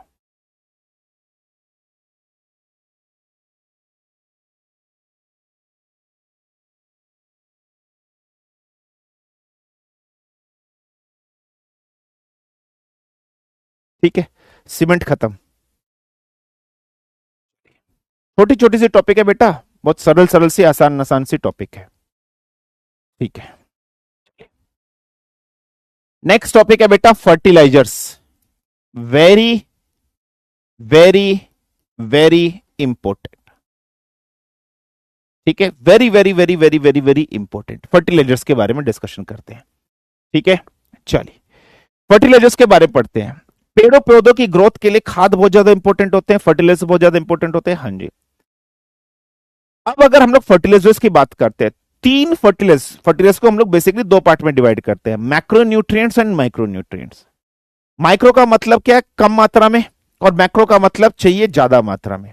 एसेंशियल दोनों होते हैं। अगर हम लोग न्यूट्रिएंट्स की बात करें तो पेड़ पौधों को 16 डिफरेंट टाइप के न्यूट्रिएंट्स चाहिए, वो 16 टाइप के डिफरेंट न्यूट्रिएंट्स यहां लिखे हैं। मैक्रो न्यूट्रिएंट्स और माइक्रो न्यूट्रिएंट्स आपको ज्योग्राफी वाली, सॉरी बायोलॉजी वाली मैडम ने पढ़ाया होगा, ठीक है। ज्योग्राफी वाली मैडम बोल रहा था मैं, ज्योग्राफी वाले तो सर है, बायोलॉजी वाली मैडम ने आपको पढ़ाया होगा, है ना, वो सब आपको पढ़ाएंगे, मैं आपको नहीं लिखाने वाला। लेकिन अगर हम लोग बात कर रहे हैं फर्टिलाइजर्स में, हम लोग जो पढ़ने वाले हैं वो ऑर्गेनिक फर्टिलाइजर्स पढ़ेंगे, जिसमें 3 इंपॉर्टेंट ऑर्गेनिक फर्टिलाइजर्स आते हैं। One is nitrogen, another one is phosphorus and next is potassium. आपको ये सब कुछ नहीं पढ़ना, आपको ये सब कुछ नहीं पढ़ना, ठीक है। अब हम सीधा आते हैं जो फर्टिलाइजर्स इंपॉर्टेंट है। अगर मैं फर्टिलाइजर्स की बात कर रहा हूं तो आपके दो टाइप के फर्टिलाइजर्स, एक ऑर्गेनिक है और एक इनऑर्गेनिक फर्टिलाइजर्स एग्जिस्ट करते हैं। ऑर्गेनिक फर्टिलाइजर्स का मतलब क्या है बेटा? काउ डंक हो गया, पेड़ पौधे जैसे आपने देखा पत्ती होगी, फल फ्रूट्स हो गए जो डिकम्पोज हो सकते हैं, वो ऑर्गेनिक है। इनऑर्गेनिक की बात करें, तीन इंपॉर्टेंट है, नाइट्रोजन, फास्फोरस और पोटेशियम। अब पेपर में क्वेश्चन पता कैसे आते हैं आपके, आपको फर्टिलाइजर्स का नाम दे दिया होगा और बोलेगा इसमें से पहचानो कौन सा नाइट्रोजिनस फर्टिलाइजर्स है, इसमें से पहचानो कौन सा फास्फोरस वाला है, इसमें से पहचानो कौन सा पोटेशियम वाला फर्टिलाइजर्स है। सबसे पहली बात, अगर हम बात करें पेड़ पौधों को ग्रोथ के लिए एनपीके चाहिए होता है, ये किस रेशियो में चाहिए होता है बच्चा? याद रख लेना, 4:2:1 की रेशियो में। ये रेशियो याद कर लेना, याद कर लेना ये रेशियो, ठीक है, इंपॉर्टेंट है, very very very very important है ये रेशियो। न्यू ईयर क्वेश्चन में पूछी जा सकती है कि पेड़ पौधों को ग्रोथ के लिए नाइट्रोजन किस रेशियो में चाहिए होता है? 4 पार्ट नाइट्रोजन के, 2 पार्ट फास्फोरस के, 1 पार्ट पोटेशियम का। आप पेपर में क्वेश्चन कैसे पहचानने के लिए आएगा, बताओ इसमें से कौन सा नाइट्रोजनस फर्टिलाइजर, कौन सा फास्फोरस है, कौन सा पोटेशियम है। अब मैं आपको बता रहा हूं, अगर आपको नाइट्रोजनस फर्टिलाइजर्स पहचानने हैं, आपको कहीं पर भी नाइट्रेट दिखा जाए, आपको कहीं पर भी अमोनियम दिख जाए, आपको कहीं पर भी अमोनियम नाइट्रेट दिख जाए, ये तीन वर्ड कहीं पर भी अगर आपको दिख गए, नाइट्रेट, अमोनियम नाइट्रेट या अमोनियम, तो आप आंख बंद करके लगा देना वो फर्टिलाइजर्स कौन सा है, नाइट्रोजिनस फर्टिलाइजर है। जैसे अमोनियम सल्फेट, जैसे ammonium chloride, nitrogenous fertilizer. Di ammonium phosphate, ammonium nitrate, urea, urea में सबसे मैक्सिमम परसेंटेज ऑफ नाइट्रोजन होता है, सबसे मैक्सिमम परसेंटेज ऑफ नाइट्रोजन किसमें होता है? यूरिया में होता है। ये क्वेश्चन प्रीवियस ईयर क्वेश्चन है, ये पहले आ चुका है। और ये कब आया था? ये आपका आया था एनडीए 2 2024 में, ये क्वेश्चन पूछा जा चुका है। अब पेपर में क्वेश्चन पता क्या हो सकता है? आफ्टर नाइट्रोजन ऐसा, मतलब आफ्टर यूरिया ऐसा फर्टिलाइजर बताइए जिसमें नाइट्रोजन सेकंड नंबर पे सबसे हाईएस्ट होती है।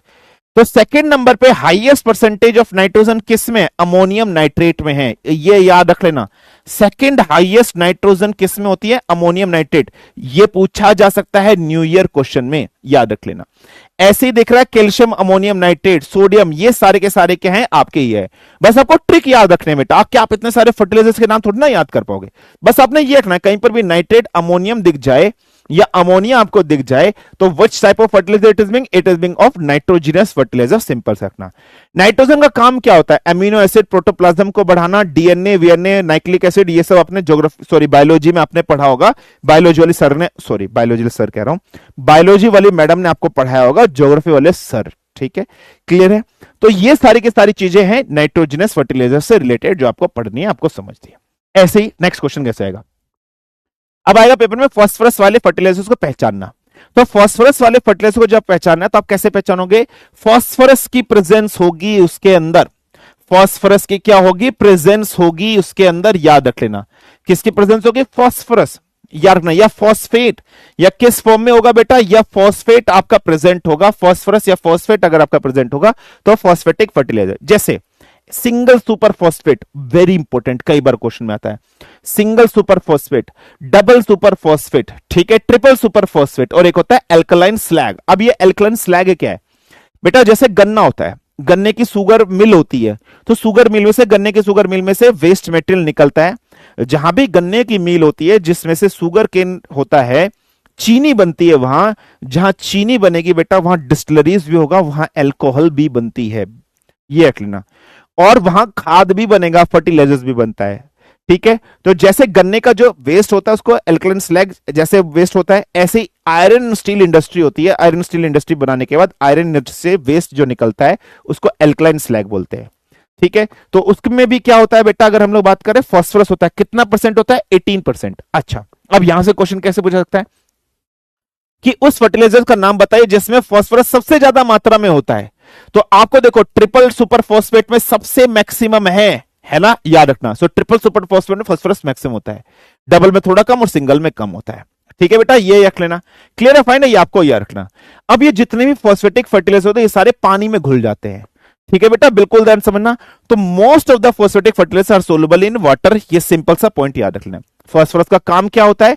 जड़ की ग्रोथ के लिए, स्टेम की ग्रोथ के लिए, बीज को अच्छे से फ्लावरिंग करना, ये सब काम होते हैं फास्फोरस वाले फर्टिलाइजर्स के। ये सिंपल सा पॉइंट है, कंसेप्ट है जो आपको याद रखना है। तीसरा फर्टिलाइजर जो हमारे पास आते हैं, that is being potassium fertilizers. अगर हम पोटेशियम फर्टिलाइजर्स की बात करें तो पोटेशियम फर्टिलाइजर्स में क्या होगा? पोटेशियम वर्ड यूज होगा। जैसे आपको दिखाई दे रहा है पोटेशियम क्लोराइड, पोटेशियम नाइट्रेट। अच्छा, अब बहुत से बच्चे बोलेंगे सर नाइट्रेट वर्ड भी यूज हो रहा है तो सर ये नाइट्रोजनस फर्टिलाइजर नहीं होगा? नहीं, पहला वर्ड क्या है? पोटेशियम है ना, तो इसलिए रखना पोटेशियम फर्टिलाइजर होगा। पोटेशियम सल्फेट, पोटेशियम कार्बोनेट, ये सब अगर आ गया है तो ये पोटेशियम फर्टिलाइजर्स होंगे। पोटेशियम फर्टिलाइजर्स की हम लोग बात करें, क्या करता है? कई बार पेड़ पौधे ऐसे होते हैं बेटा, पेड़ पौधों को पानी नहीं मिल पाता तो ड्राफ्ट कंडीशन हो जाती है, तब भी पेड़ पौधे सरवाइव करते हैं ना। अगर पेड़ पौधों को अच्छी मात्रा में सोइल से पोटेशियम मिल रहा है तो ड्राफ्ट टॉलरेंस बढ़ जाती है, सूखे को सहन करने की शक्ति बढ़ जाती है। पेड़ पौधे में कलरिंग जो आती है, डार्क ग्रीन कलर हो जाना और अच्छी क्वालिटी के साइज, उसके फ्रूट्स के साइज डेवलप होना, ये सब फास्फोरस की, सॉरी ये सब पोटेशियम की देन है। ये सिंपल याद रखना। सो ड्राफ्ट टॉलरेंस बढ़ाता है, पेड़ पौधे के कलर और साइज और फ्रूट्स के रंग को बढ़ाता है। बस यहां से क्वेश्चन यही पूछेगा, आइडेंटिफाई करना। आइडेंटिफाई करना बहुत आसान है। Ammonium, ammonia, nitrate, nitrogenous fertilizer. Phosphate कहीं पर भी देख जाए तो कौन से phosphate? Single super phosphate, di super phosphate, tri super. और कहीं पर भी पोटेशियम वर्ड या जाए, पोटेश वर्ड यूज हो जाए तो फॉस्फेट, पोटेशिक फर्टिलाइजर्स। कोई प्रॉब्लम, कोई समस्या, कोई दिक्कत, फटाफट से बस यही क्वेश्चन आएंगे, यस और नो। डन है? तो फर्टिलाइजर्स की टॉपिक खत्म। ठीक है, कोई प्रॉब्लम, कोई समस्या, कोई दिक्कत, फटाफट से मुझे बताइए। क्लियर है? क्लियर है? क्लियर है? क्लियर है? कोई प्रॉब्लम, कोई समस्या, कोई दिक्कत?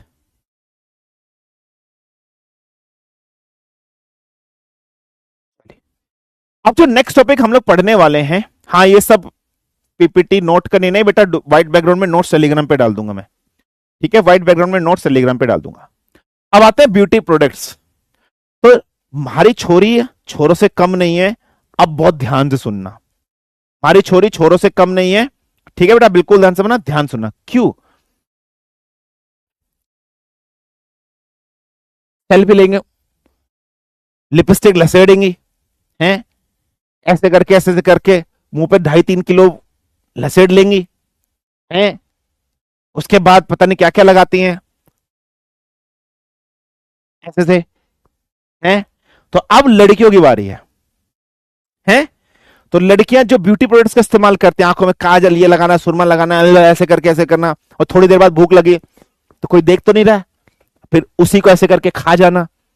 थोड़ी देर बाद उनको भूख लगी है, अपने बैग में से लिपस्टिक निकाली, चाय के साथ उसको खा गई, है। ये सारे जो काम करते हैं।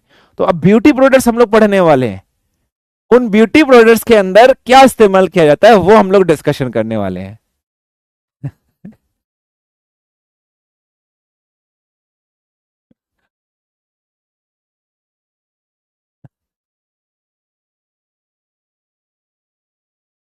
ठीक है,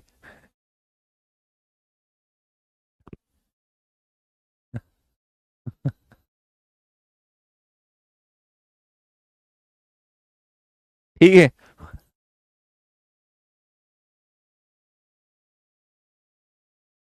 चलिए, ठीक है। ब्यूटी प्रोडक्ट्स में क्या क्या इस्तेमाल किया जाता है वो हम लोग बात करते हैं। चलिए पढ़ते हैं। ठीक है, जैसे फॉर एग्जाम्पल परफ्यूम, ये लड़कों के लिए है, नहाते नहीं है, गधे, नालायक, निठल्ले, बेशरम हैं। मम्मी बोलती है नहा ले, आप पानी में बाथरूम में टब ऑन कर देंगे, टैब ऑन कर देंगे, पानी को देख के ऐसे प्रणाम कर लेंगे, पानी को ऐसे छू लेंगे, ऐसे ऐसे करके ऐसे आ जाएंगे, नहाते नहीं है, और फुस फुस फुस फुस मार लेंगे और ऐसे जाएंगे जैसे पता नहीं क्या हो गया। परफ्यूम, परफ्यूम में खुशबू आती है, खुशबू का मतलब होता है एरोमेटिक ऑयल्स, खुशबूदार तेल उसके अंदर होते हैं। समझ रहे हो नहीं समझ रहे हो? बस आपको ये याद रखना है, इसके अंदर क्या होते हैं? एरोमेटिक ऑयल्स और एल्कोहल होती है, एल्कोहल इसके अंदर होती है। ठीक है, थोड़ी सी ये रख लेना। और क्या होता है? बेंजाइल एसीटेट होता है। ठीक है, ये सब चीज बस आपको रखना। इथेनॉल होता है, और कैम्फर मतलब कपूर होता है। बाकी आपको और कुछ याद, बेंजाइल एसीटेट या बेंजाइल एल्डिहाइड इसके अंदर होता है। ठीक है बेटा, बिल्कुल ध्यान से होना। क्लियर है? फाइन है? चलिए नेक्स्ट, डिओड्रेंट्स और एंटीस्प्रेंट जो होती है, same like perfume, same like अ परफ्यूम। तो इसके अंदर अगर हम लोग बात कर रहे हैं तो मतलब ये स्किप कर देना, ये आपको इतना नहीं पढ़ना, जो मैं स्किप करा रहा हूं वो छोड़ दो, जो मैं स्किप करा रहा हूं वो आपको नहीं पढ़ना है, ठीक है बेटा। नेक्स्ट है आफ्टर शेव लोशन, जैसे शेविंग कराते हैं, शेविंग कराने के बाद बेटा पुराने जमाने में क्या किया था, फिटकरी का इस्तेमाल किया जाता था। पुराने जमाने में क्या किया जाता था बेटा, फिटकरी का इस्तेमाल किया जाता था, शेविंग करने के बाद फिटकरी लगाई जाती थी। लेकिन आजकल क्या होता है बेटा, आफ्टर शेव आता है, ठीक है बेटा। तो आफ्टर शेव जो लोशन होता है एंटीबैक्टीरियल होता है। तो एंटीबैक्टीरियल मतलब यार कहीं कट लग गया तो बैक्टीरिया ना आ जाए बेटा उसमें, ठीक है, बिल्कुल ध्यान से बना। तो एंटीबैक्टीरियल इसके अंदर या एंटी इंफेक्टिव फ्लूइड्स डाले होते हैं। थोड़ा बहुत अगर हम लोग बात करें इसके अंदर एल्कोहल्स वगैरह होते हैं या एरोमेटिक कंपाउंड्स इसके अंदर, जैसे मिथाइल या मॉइस्चर्स भी इसके अंदर डाला जाता है, ये याद लेना। मॉइस्चराइजर्स, नेक्स्ट है मॉइस्चराइजर, जिसके बारे में हमें पढ़ना है, ठीक है बेटा, क्लियर है, बिल्कुल ध्यान से होना। आप लोग सर्दियों में लगाते हो वैसलीन, ढेर लगा लगा के ऐसे कर करके, ऐसे से कर करके वैसलीन लगाते हो, हाँ, ये वैसलीन क्या होती है, मॉइस्चराइजर्स होती है। ये वैसलीन बनती किससे बेटा, ये वैसलीन बनती है पेट्रोल से, क्रूड ऑयल से। जो कच्चा तेल होता है बेटा, उस कच्चे तेल को एक टेक्निक होती है, मैं आपको पढ़ाऊंगा, डिफरेंट सेपरेशन टेक्निक मेरे को पढ़ानी है। फ्रैक्शनल डिस्टिलेशन करते हैं, फ्रैक्शनल डिस्टिलेशन करने के बाद कच्चे तेल से पेट्रोल मिलता है, फिर से उसका फ्रैक्शनल डिस्टिलेशन करते हैं, फिर डीजल मिलता है, फिर से फ्रैक्शनल डिस्टिलेशन करते हैं, फिर आपको क्या मिलता है, कैरोसिन, फिर से फ्रैक्शनल डिस्टिलेशन किया था, जो वेस्ट बनता है बेटा उससे आपको मिलता है पेट्रोलियम जेली, और पेट्रोलियम जेली से फिर से करते हैं तो चारकोल, जिसे सड़क बनती है। तो ये जो क्रूड ऑयल से मिलता है वेसलीन, समझ रहे हो, क्रूड ऑयल से मिलता है वेसलीन, तो उसको बोलते हैं पेट्रोलियम पैराफिन, वैक्स है एक तरीके से। ये क्या है, पैराफिन क्या होता है बेटा, वैक्स हो जाता है। लेनोनिल, ठीक है, मिनरल्स ऑयल, ग्लिसरीन, ये सब क्या है, उससे मिलते हैं, ये इंपॉर्टेंट है, ये याद रख लेना, ठीक है, समझ में आया नहीं आया, चलिए इतनी चीज क्लियर। चलिए next, lip balm, same lip balm भी क्या होता है बेटा, पेट्रोलियम जेली से ही मिलता है। ये किससे मिलता है, पेट्रोलियम जेली या फिर पैराफिन वैक्स जिसको बोलते हैं, वही होता है ये, ठीक है, पैराफिन वैक्स होता है। जैसे या फिर बी वैक्स, बी वैक्स क्या होता है, मधुमक्खी के छत्ते से जो वैक्स बनती है उसको बी वैक्स बोलते हैं, या फिर इसको क्या बोलते हैं, कार्नोमा वैक्स भी कहते हैं। कपूर होता है इसके अंदर, पैराफिन होता है, पेट्रोलियम, लेनोनिल, ये सब आप छोड़ देना, ठीक है। वैसलीन भी सेम ऐसे ही होती है बेटा, सेम वैसलीन भी सेम होती है। शैम्पू, ये नहीं, शैम्पू के अंदर आप याद रख लेना, बस एक इंपॉर्टेंट रखना, सोडियम लॉरिल सल्फेट होता है, सिट्रिक एसिड होता है, बस, बाकी आपको कुछ नहीं पढ़ना, ठीक है। नेल पॉलिश, हाँ हाँ, लड़कियों के बारे में बात आ गई है, ये see my nail polish very expensive, you don't know, I have buy this, कल ही मैंने लिया, के ब्यूटी लैक्मी का है ना, फलाना का है, डिकड़ा का है, 1500 ओनली, इतने में तो तेरा घर बिक जाएगा।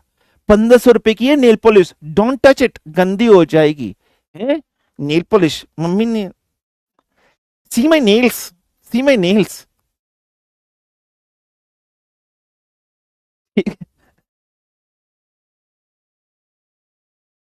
ठीक है। तो इथाइल एसीटेट इसके अंदर होता है,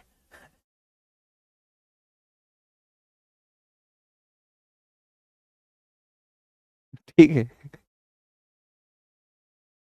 हाँ हाँ, पापा की परी कह रहा, पापा की परी, और तू क्या है, मम्मी का मगरमच्छ, मंगरू भाई,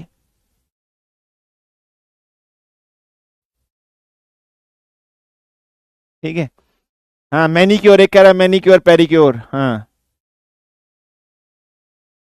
कुछ लड़कियों के सेंटीमेंट हिट हो गए सर, हम तो यूज ही नहीं करते हैं। तो इसमें इथाइल एसीटेट होता है, ब्यूटाइल एसीटेट होता है, नाइट्रोसेल्यूलोज होता है, टाउलिन होता है, याद कर लेना ये सब। ऐसे पेंट रिमूवर होती है, पेंट रिमूवर्स वगैरह, ये सब आपको याद रखने हैं, ये पढ़ना है, ये पढ़ना है। हाँ, नेक्स्ट आता है सिंदूर, सिंदूर को बोलते हैं vermilion, most most most important. एक चुटकी सिंदूर की कीमत तुम क्या जानो, मम्मी के मगरमच्छो, मगरू भाई, ये जितने भी यहां मम्मी के मगरमच्छ है इन सब का नाम है मगरू भाई। व्हाट आर देयर नाम, मगरू भाई, है ना। तो ये जितने भी यहां मम्मी के मगरमच्छ हैं, मगरूज हैं यहां, तो यू डोंट नो दी कीमत ऑफ वन चुटकी सिंदूर, है ना।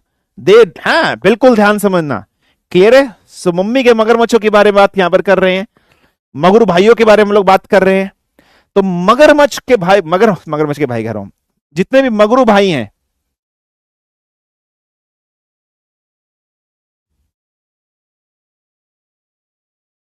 ठीक है, यहां जितने भी मगरू भाई मौजूद हैं सबके लिए क्या होता है, इसके अंदर मर्करिक सल्फाइड होता है और लेड होता है, most most most most important. सिंदूर के अंदर मर्करिक सल्फाइड और लेड होता है। ठीक है बेटा, बिल्कुल ध्यान समझना। चलिए नेक्स्ट आती है लिपस्टिक। पोत पोत के खा भी जाती है चाय के साथ। लिपस्टिक में भी वैक्स होता है या पेट्रोलियम प्रोडक्ट्स होता है, ऑयल्स, एंटीऑक्सीडेंट, पिगमेंट, ये सब होते हैं।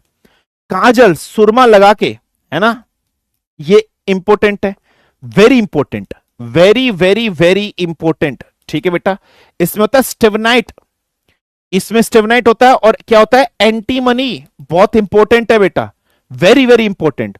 चारकोल, गैलेना, गैलेना किसका और होता है, लेड का। ठीक है, बिल्कुल ध्यान समझना। फाइन है या नहीं फाइन है। नेक्स्ट है सनस्क्रीन। ये सनस्क्रीन लगाते हैं नहीं लगाते हैं बेटा, जो सनरेज को ब्लॉक करती है। अब एक चीज समझना, सनस्क्रीन ना दो टाइप की होती है। ठीक है बेटा, बिल्कुल ध्यान समझना। सनस्क्रीन क्या होती है बेटा, दो टाइप की होती है। ये जितने भी मगरू है ना क्लास में, ये सारे के सारे मगरू अपने आप को मेरी स्किन काली ना पड़ जाए तो धूप में लगा के चलते हैं सनस्क्रीन। सनस्क्रीन होती है दो टाइप की।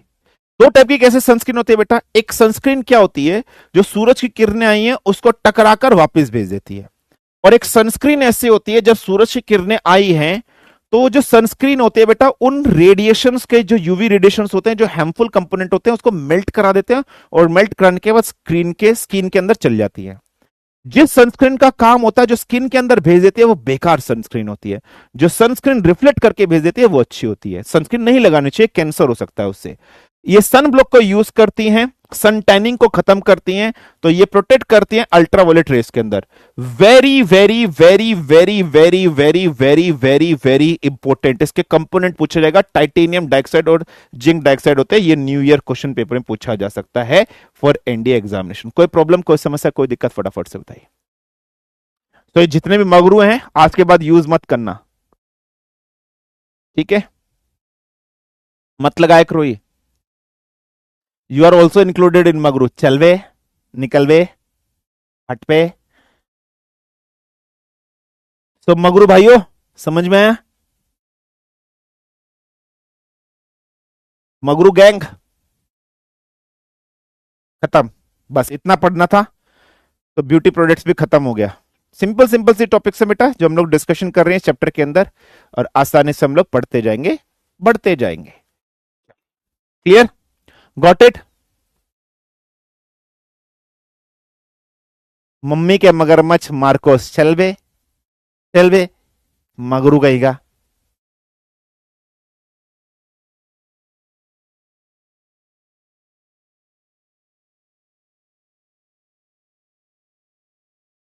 ठीक है,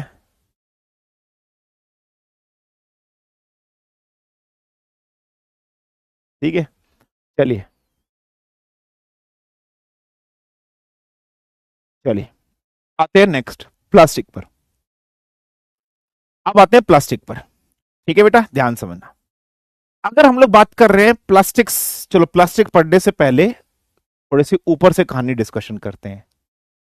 स्टार्टिंग से कहानी पढ़ते हैं, प्लास्टिक को पढ़ने से पहले कहानी ऊपर से ही पढ़ते हैं, ऊपर से ही डिस्कशन करते हैं। सबसे पहले हम वैक्स के बारे में पढ़ लेते हैं, वैक्स के बारे में हम लोग डिस्कशन कर लेते हैं। वैक्स हमें बहुत सारे टाइप से मिल सकते हैं। मधुमक्खी के जो छत्ते से जो मैक्स मिलता है उसको बी वैक्स बोलते हैं, मधुमक्खी के वैक्स। उस मैक्स को क्या होता है बेटा, उसका नाम होता है माइरिसाइल पैल्मेटाइट स्टर्स। ऐसे होता है स्पर्मेसेटिक वैक्स। स्पर्मेसेटिक वैक्स क्या होता है बेटा, एक वेल होती है, स्पर्म वेल होती है, प्रजाति है।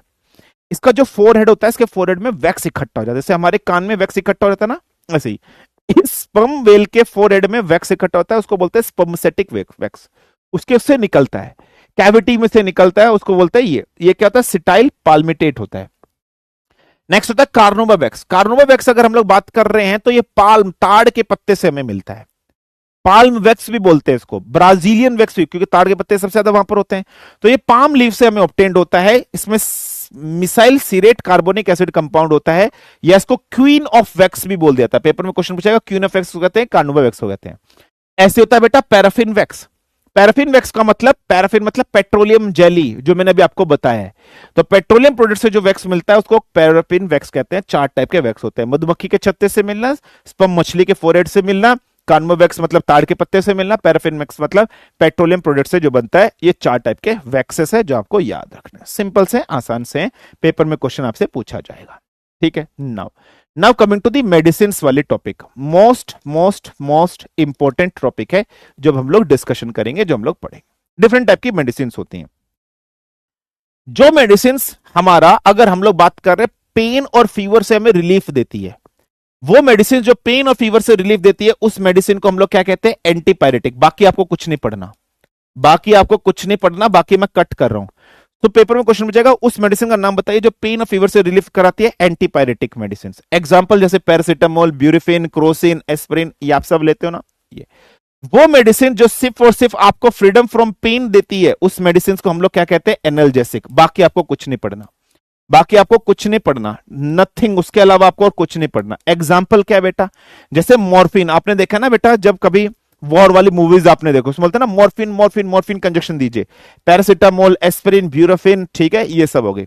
वो मेडिसिन जो सिर्फ और सिर्फ पेन से रिलीफ करे उनको एनाल्जेसिक बोलते हैं। वो मेडिसिन जो पेन और फीवर से दोनों से रिलीफ करे उनको एंटीपायरेटिक बोलते हैं। बस ये क्वेश्चन पेपर में पूछा जाएगा, ठीक है बेटा, बिल्कुल ध्यान समझना। नेक्स्ट है एंटीबायोटिक। नाम से आपको समझ में आ रहा है, वो मेडिसिन जो बैक्टीरिया और माइक्रोब्स के अगेंस्ट काम करती है, बैक्टीरियल इंफेक्शन के अगेंस्ट काम करती है, उनको हम लोग क्या बोलते हैं? Is being called as antibiotic. ठीक है, ये सिंपल से याद रखना, उसको हम लोग क्या बोलते हैं? एंटीबायोटिक कहेंगे। जैसे अमोक्सिलिन, एजिथ्रोमाइसिन, क्लिंडामाइसिन, ये सारी, और सल्फोनामाइड। सल्फोनामाइड्स इंपॉर्टेंट है, ये बहुत पूछा जाता है, वेरी वेरी वेरी इंपॉर्टेंट है, याद रख लेना।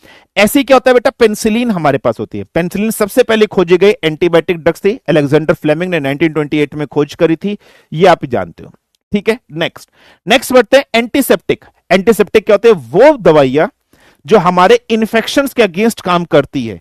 किसी डैमेज स्किन पर अगर हमारा इंफेक्शन हो गया, जो एंटी माइक्रोबियल होती हैं, और अगर हम लोग बात करते हैं जो स्किन पर इंफेक्शन कॉज्ड हो गया उसके अगेंस्ट जो काम करती हैं, उन डिजीज को हम लोग, उन दवाइयों को एंटीसेप्टिक वाली दवाइयां कहते हैं।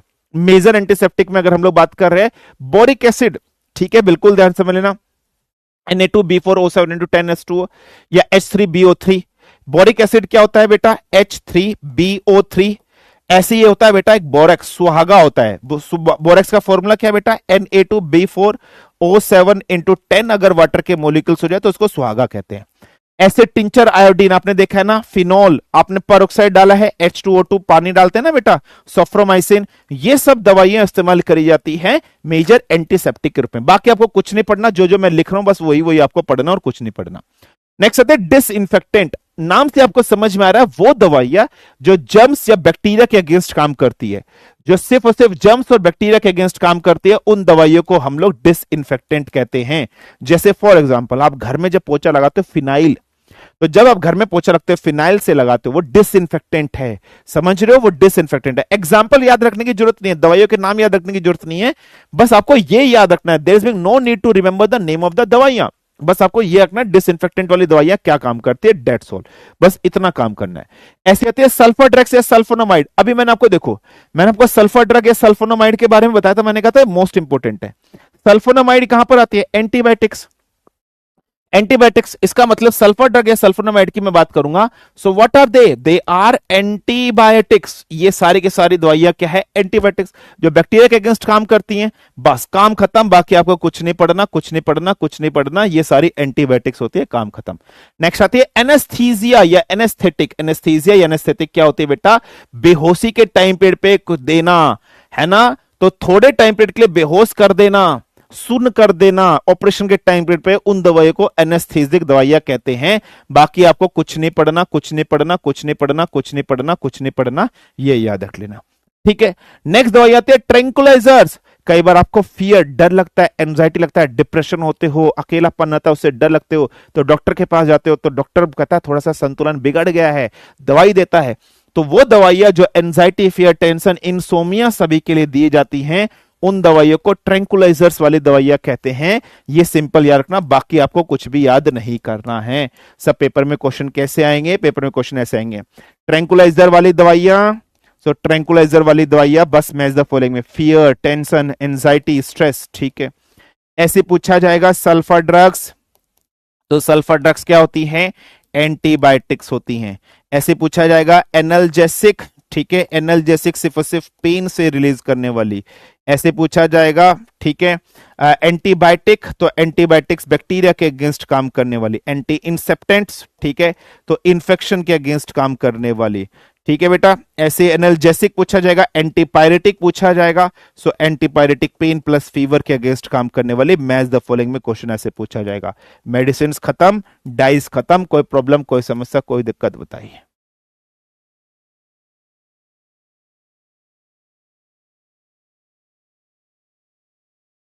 Clear, done.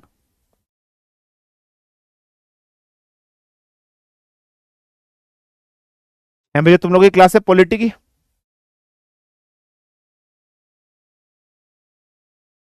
क्या भैया तुम लोग की पॉलिटी क्लास है क्या?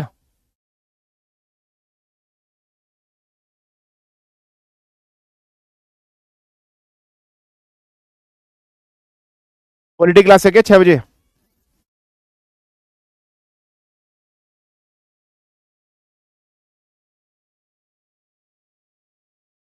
रिकॉर्डेड होगी ना, पर वो तो, हाँ तो रिकॉर्डेड में चल जाएगा, कोई नहीं। ये टॉपिक खत्म कर देता हूँ। हाँ रिकॉर्डेड है ना, हाँ तो लाइव थोड़ी ना, रिकॉर्डेड है ना, हाँ तो पढ़ो चुपचाप, चुपचाप पढ़ो, बस काम खत्म। हाँ रिकॉर्डेड है, चुपचाप पढ़ो।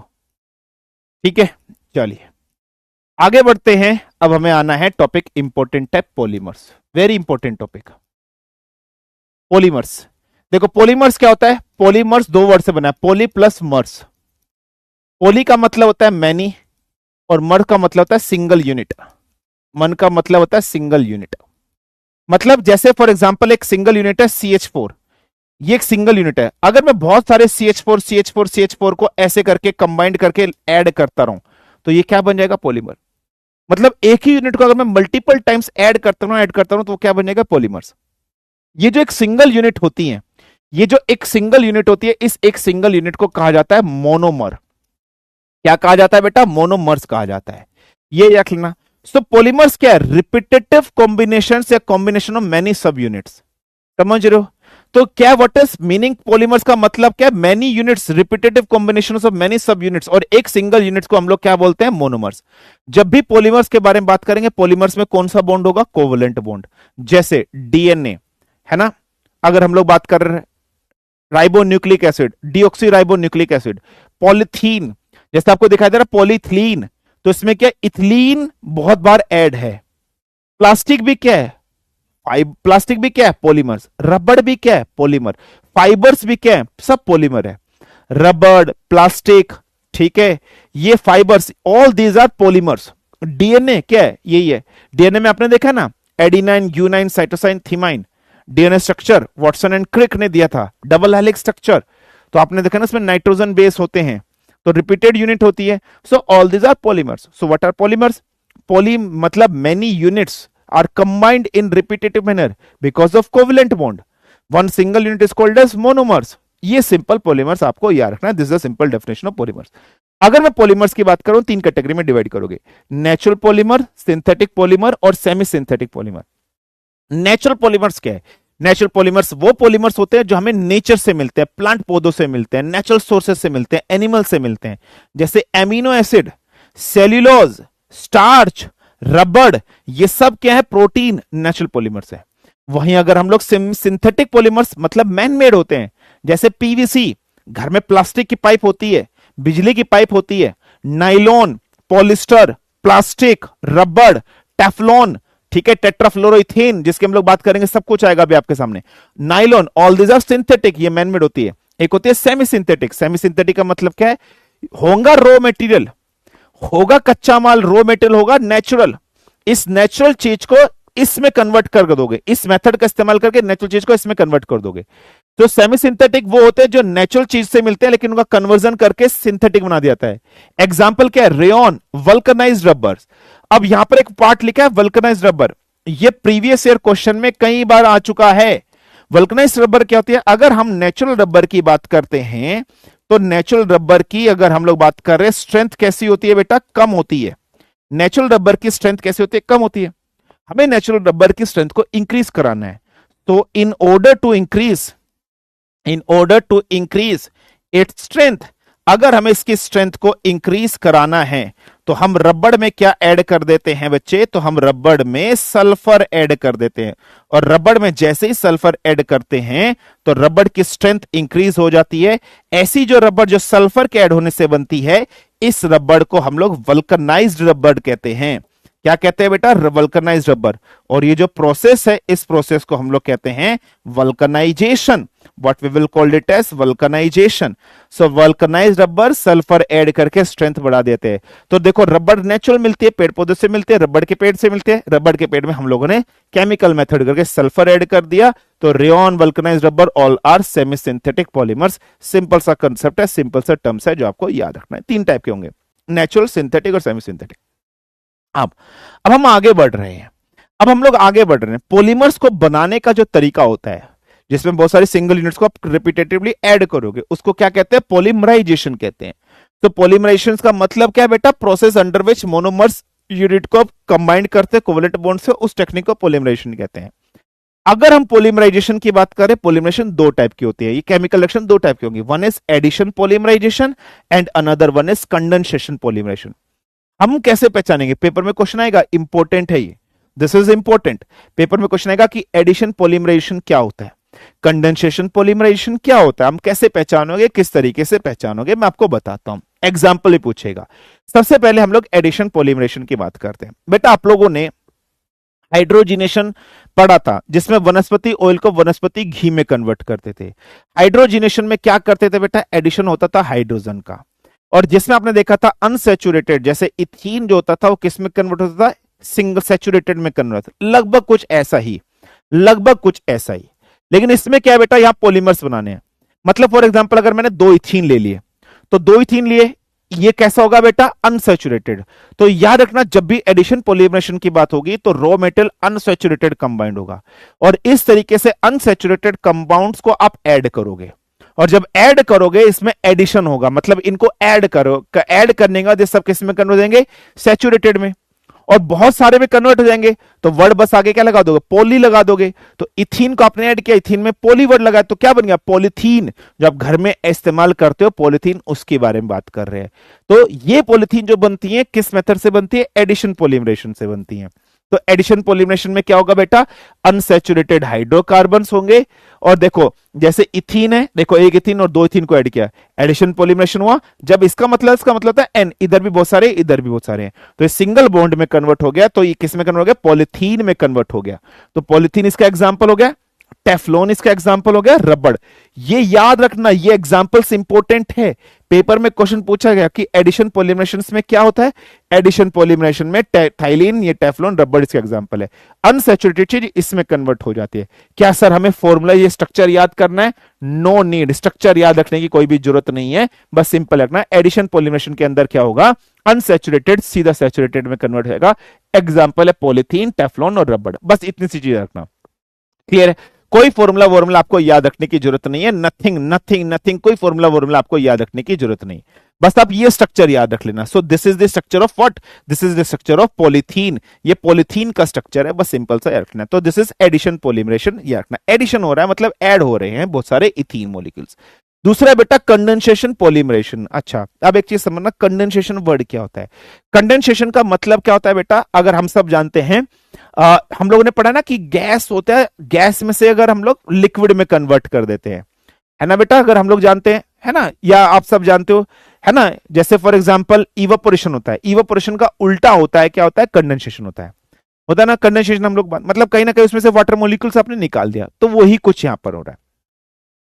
जब भी हम पॉलीमर्स के बारे में बात करेंगे, मैंने आपको फंक्शनल ग्रुप्स पढ़ाए थे बहुत सारे, आपने कार्बन कंपाउंड वाला चैप्टर पढ़ा, उसमें फंक्शनल ग्रुप्स आपने पढ़ेंगे, जैसे एल्कोहल, एल्कोहल फैमिली, है ना, halogen family, aldehydes, ketone, benzene, ये सब आपने पढ़े। तो याद रखना, जब भी कंडेंसेशन पॉलीमरेशन होगा तो 2 डिफरेंट फंक्शनल ग्रुप से लगे होंगे। मतलब जैसे कुछ भी चीज लिखा होगा, उसके यहां पर एक फंक्शनल ग्रुप है, यहां एक फंक्शनल ग्रुप होगा, अलग अलग फंक्शनल ग्रुप्स लगे होंगे।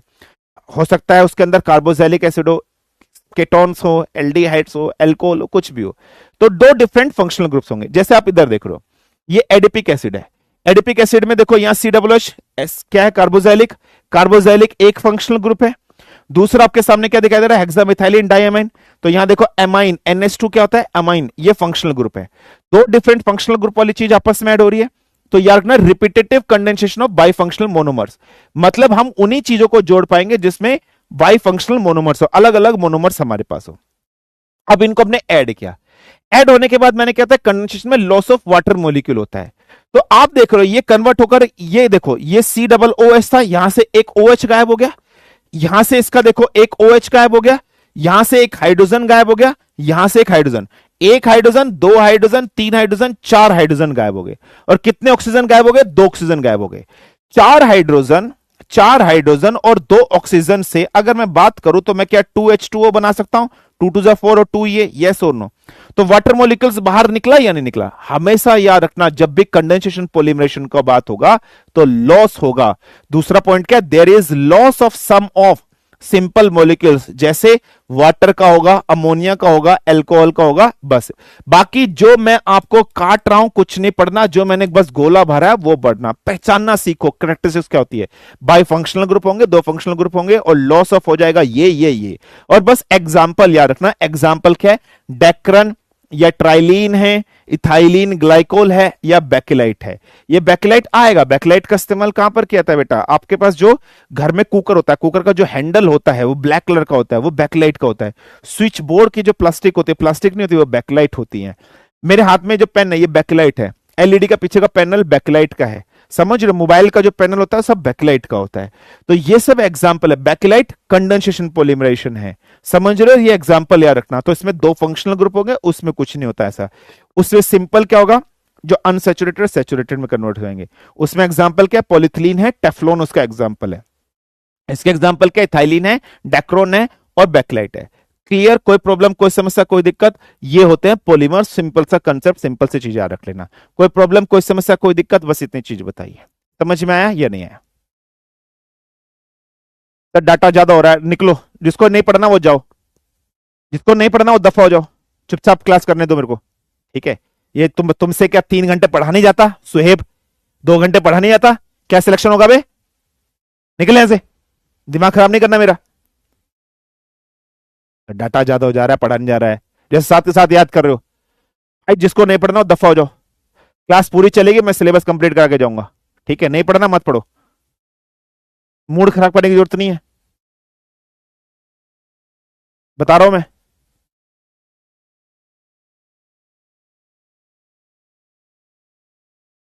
लपेट दूंगा, पहले बता रहा हूं।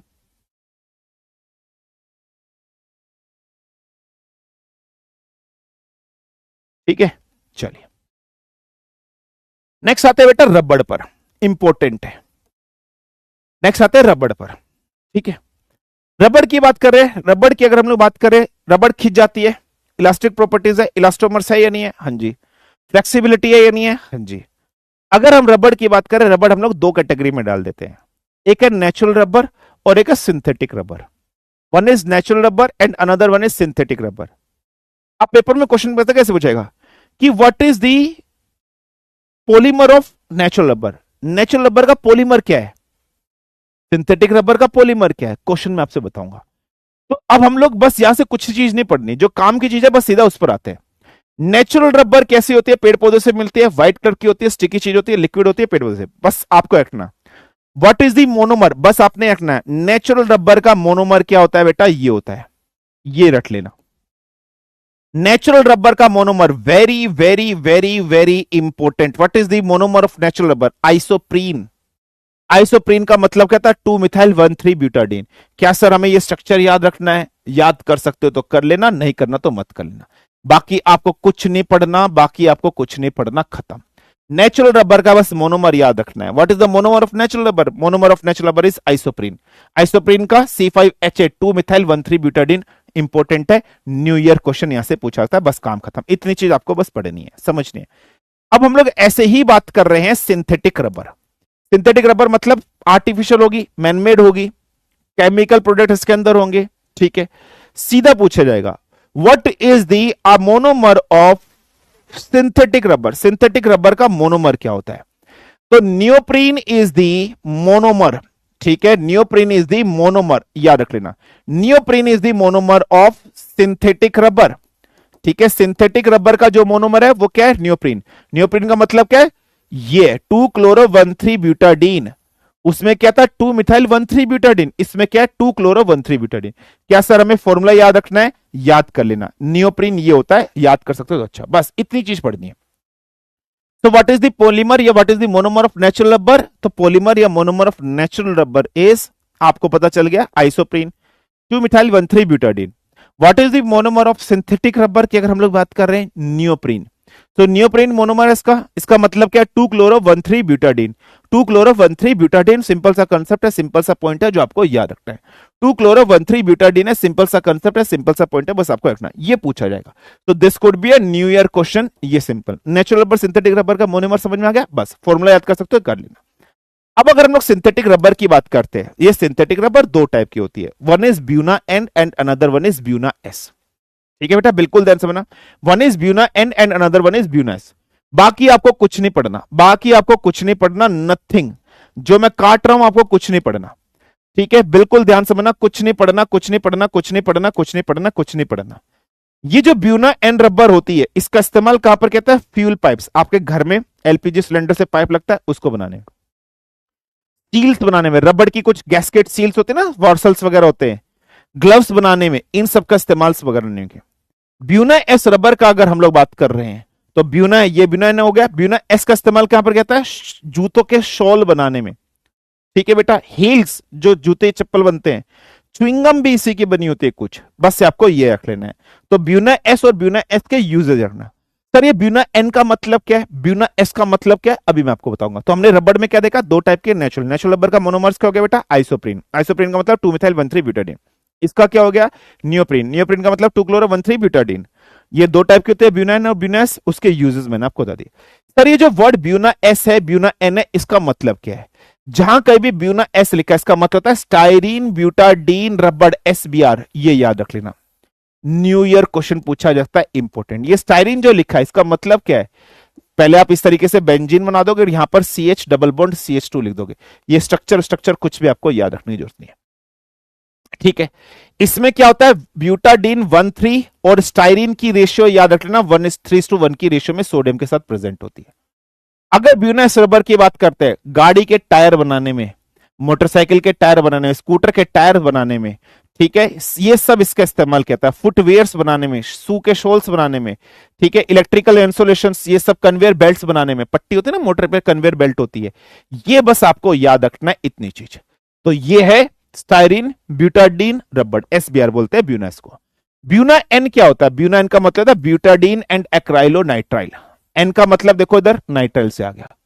इस देखो ये क्या, वॉर्सल वगैरह बनाने में, ब्यूना एन का मतलब ये देखो वॉर्सल बनाने में, समझ रहे हो? जैसे फ्यूल टैंक्स, ये सब चीज, फुटवेयर्स, ये फ्लोरमेट्स इसी की बनी होती है, ये सब बनाने में। कुछ नहीं आपको याद रखना, कुछ नहीं आपको याद रखना, कुछ नहीं, बस रखना ब्यूना एन का मतलब ब्यूटाडीन एंड एक्राइलोनाइट्राइल है, समझ में? और उसमें स्टाइरीन आता है, इसमें एक्राइलोनाइट्राइल आता है, बस दैट्स ऑल, इतना। Natural rubber isoprene, synthetic rubber neoprene.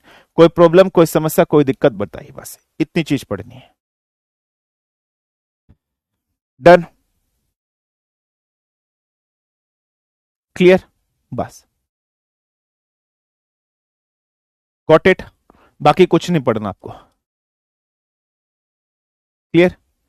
What is horses? Horses का मतलब होता है बेटा इस तरीके से शूज वगैरह, ये जो ये वॉर्सल्स वगैरह जो होते हैं, हॉर्सेस, इन्हीं को हॉर्सेस बोलते हैं, ठीक है, फाइन है,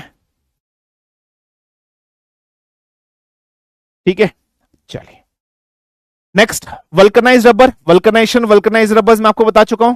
नेचुरल रबर में अगर आप क्या मिला दो, सल्फर मिला दो, तो उस रबर को हम लोग क्या कहते हैं, वल्कनाइज रबर्स, ये आपको बता चुका हूं। इससे परफेक्शन इंक्रीज हो जाती है, ठीक है बेटा। चलिए अब आते हैं पॉलीमर्स के यूजेस, मोस्ट इंपोर्टेंट, ठीक है, बिल्कुल ध्यान समझना।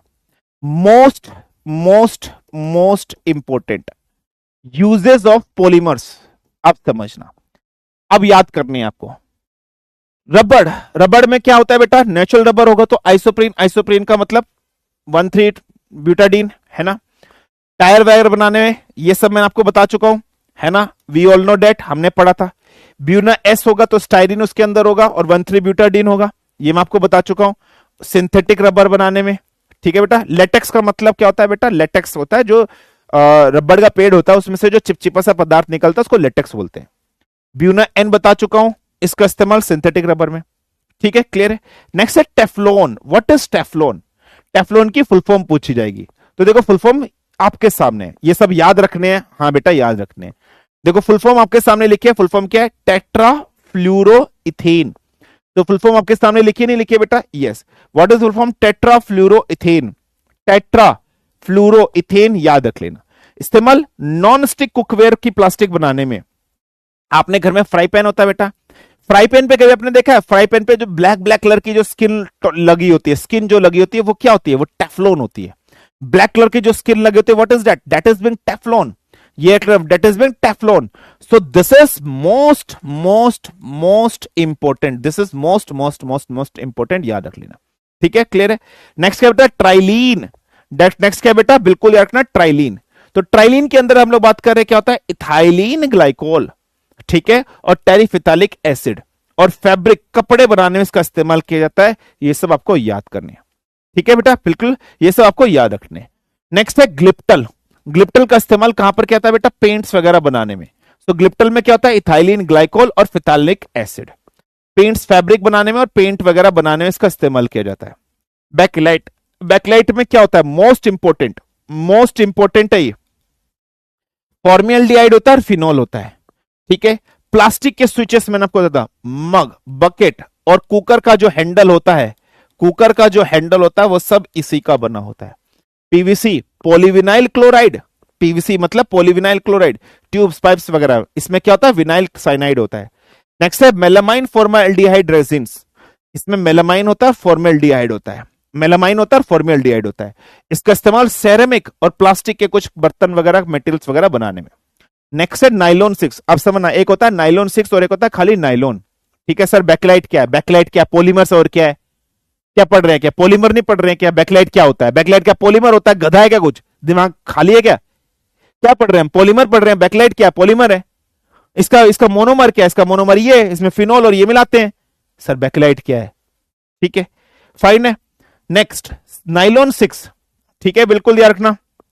सर इतना सारा याद कैसे करेंगे? मुझे नहीं पता, तुम्हें पढ़ना है बेटा, सिलेबस में है वो तो पढ़ा रहा हूं, मुझे नहीं पता, ये तुम्हारे 12th 11th में है सब। इसका मोनोमर्स क्या है बेटा? एक होता है नाइलॉन 6 और एक होता है नाइलॉन खाली। एक होता है नाइलॉन 6 और एक होता है खाली नाइलॉन।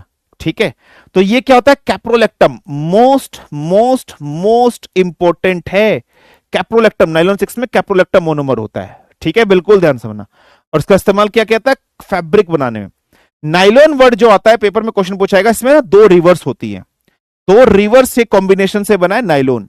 What is that? एक है न्यूयॉर्क, ठीक है, एक है न्यूयॉर्क और एक है लंदन, याद रखना। सो न्यूयॉर्क और लंदन के कॉम्बिनेशन से बना है नाइलॉन 6। न्यूयॉर्क और लंदन के कॉम्बिनेशन से बना है नाइलॉन 6। ये सिंपल सा कंसेप्ट है, सिंपल सा पॉइंट है जो आपको याद रखना है। ठीक है बेटा, फाइन है, क्लियर है, गॉट इट? कोई प्रॉब्लम, कोई समस्या, कोई दिक्कत? ठीक है। सो अगर हम लोग बात कर रहे हैं नाइलॉन 6 की बात कर रहे हैं, तो 2 पॉलीमर से ये बना है, 2 रिवर्स की कॉम्बिनेशन से बना है। One is New York and another one is London. So New York and London है, ये सिंपल सा कंसेप्ट है, ये सिंपल सा पॉइंट है, ये सिंपल सा याद रखना, ये आपको रटने पड़ेंगे। बैकेलाइट और ये अगर हम लोग बात कर रहे हैं nylon 6, these are most most most most most most most important. ये रटने पड़ेंगे, रटने पड़ेंगे, रटने पड़ेंगे। समझ में आया या नहीं आया? कोई प्रॉब्लम, कोई समस्या, कोई दिक्कत? फटाफट से बताएं। Is it fine? Is it clear to you guys? Please do let me know. Done है बेटा यहां तक? अंडरस्टूड? यस और नो? डन? ठीक है सर। नाइलॉन 6 और नाइलॉन में क्या डिफरेंस है? अभी नाइलॉन आगे आएगा बेटा, वो आगे मैं आपको बताऊंगा। इसमें कैप्रोलेक्टम है, आगे आएगा, अभी आगे बताऊंगा। अभी रुक जाओ, नाइलॉन 6 और नाइलॉन में डिफरेंस आगे आएगा, अभी मैं आपको आगे बताऊंगा। ठीक है, अब इसमें 2 टॉपिक बचे, एक फाइबर बचा और एक प्लास्टिक बचा। सो फाइबर्स और प्लास्टिक के बारे में डिस्कशन कर लेते हैं। ठीक है, इसमें 2 टॉपिक बचे। One is fibres. फाइबर्स का मतलब क्या होता है बेटा? रेशेदार। जैसे फॉर एग्जांपल बेटा आपने मैंगो खाया है, ठीक है बेटा, बिल्कुल ध्यान समझना। अगर हम लोग बात करते हैं, आप लोगों ने मैंगो खाया है, ठीक है बेटा, हाँ ये रिवर्स है बेटा, इन 2 रिवर्स के कॉम्बिनेशन से नाइलॉन वर्ड बना है। ठीक है बेटा, बिल्कुल ध्यान समझना। अगर हम लोग बात कर रहे हैं, ठीक है, अगर हम लोग बात कर रहे हैं, इन 2 रिवर्स के नाम से ही नाइलॉन वर्ड बना है। ठीक है, बिल्कुल ध्यान समझना। नाइलॉन मतलब न्यूयॉर्क रिवर और लंदन रिवर, समझ रहे हो? इन दोनों कॉम्बिनेशन से। फाइबर्स क्या होते हैं बेटा? जैसे रेसे होते हैं, है ना, बिल्कुल ध्यान समझना। जैसे आम खाया, आम में बेटा रेसे निकलते नहीं निकलते हैं, वो फाइबर्स होते हैं। तो फाइबर्स कैसे होते हैं? लंबे होते हैं, थिन होंगे, पतले होंगे, मोटे होंगे, फ्लेक्सिबल टाइप के जो स्ट्रक्चर्स होंगे उनको फाइबर्स कहते हैं। That is been simply called as what बेटा, फाइबर्स। ये सिंपल सी डेफिनेशन है। अब अगर हम फाइबर्स की बात करें, जैसे फॉर एग्जांपल बेटा रुई, कॉटन आपके पास, वो क्या है, वो फाइबर है। सिल्क फाइबर है, ठीक है। जूट फाइबर है, ठीक है बेटा, बिल्कुल ध्यान समझना। Sorry sir, this is of different chapter. Neutral oxides क्या है, न्यूट्रल ऑक्साइड्स क्या है बेटा? न्यूट्रल ऑक्साइड्स वो हैं जो ना तो एसिड के साथ रिएक्शन करते हैं बेटा, ना बेस के साथ। कार्बन मोनोऑक्साइड न्यूट्रल ऑक्साइड है, वाटर न्यूट्रल ऑक्साइड है, N2O न्यूट्रल ऑक्साइड है, NO2 न्यूट्रल ऑक्साइड्स है। कितनी बार बता चुका हूं, निहारिका जाकर देखो अच्छे से चैप्टर, ठीक है, क्लियर है।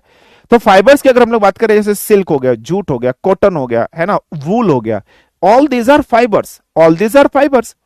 अगर हम बात कर रहे हैं, बाकी कुछ नहीं पढ़ना, फाइबर्स को 3 कैटेगरी में डिवाइड किया जाता है।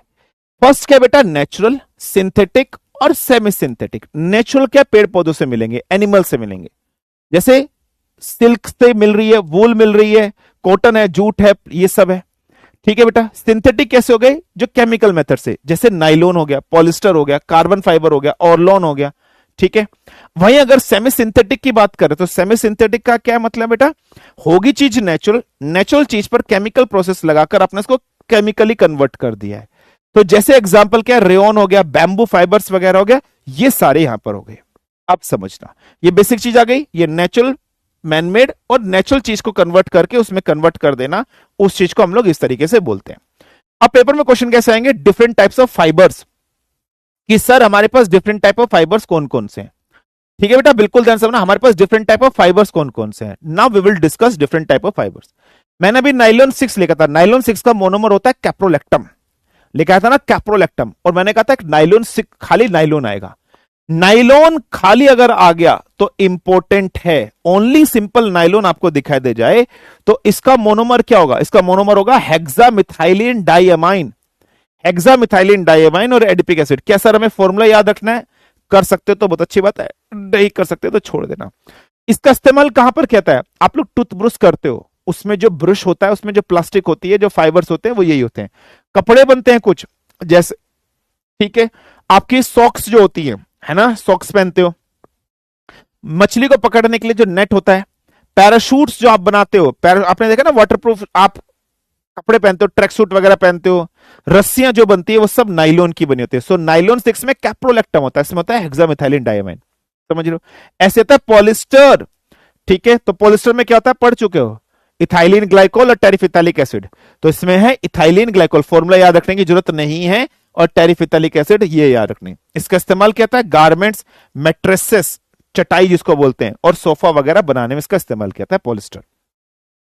नेक्स्ट है हमारे पास कार्बन फाइबर्स। कार्बन फाइबर्स मतलब हल्के होते हैं, मजबूत होते हैं, जैसे स्पोर्ट्स के बहुत सारे इक्विपमेंट, आजकल साइकिल आ रही है हल्की लाइट वेट्स की आ रही है, लेकिन महंगे होते हैं, समझ रहे हो, तो मेड फ्रॉम कार्बन। इसका इस्तेमाल एयरक्राफ्ट वगैरह बनाने में, स्पोर्ट्स साइकिल्स वगैरह या कुछ हल्के इक्विपमेंट्स बनाने में इसका इस्तेमाल किया जाता है। नेक्स्ट है रेयन, मोस्ट इंपॉर्टेंट। रेयन क्या है बेटा, मोस्ट इंपॉर्टेंट है अगर हम लोग इसकी बात कर रहे हैं। इसकी हम लोग बात कर रहे हैं तो ये किससे बनता है बेटा, होती चीजें नेचुरल है, नेचुरल चीज पर केमिकल मेथड लगाकर बनाते हैं, तो ये कैसा है, सेमी सिंथेटिक है। तो रिकंस्टिट्यूटेड मतलब बार बार कंस्टिट्यूट किया गया सेलुलोज फाइबर है या बैम्बू विस्कस है।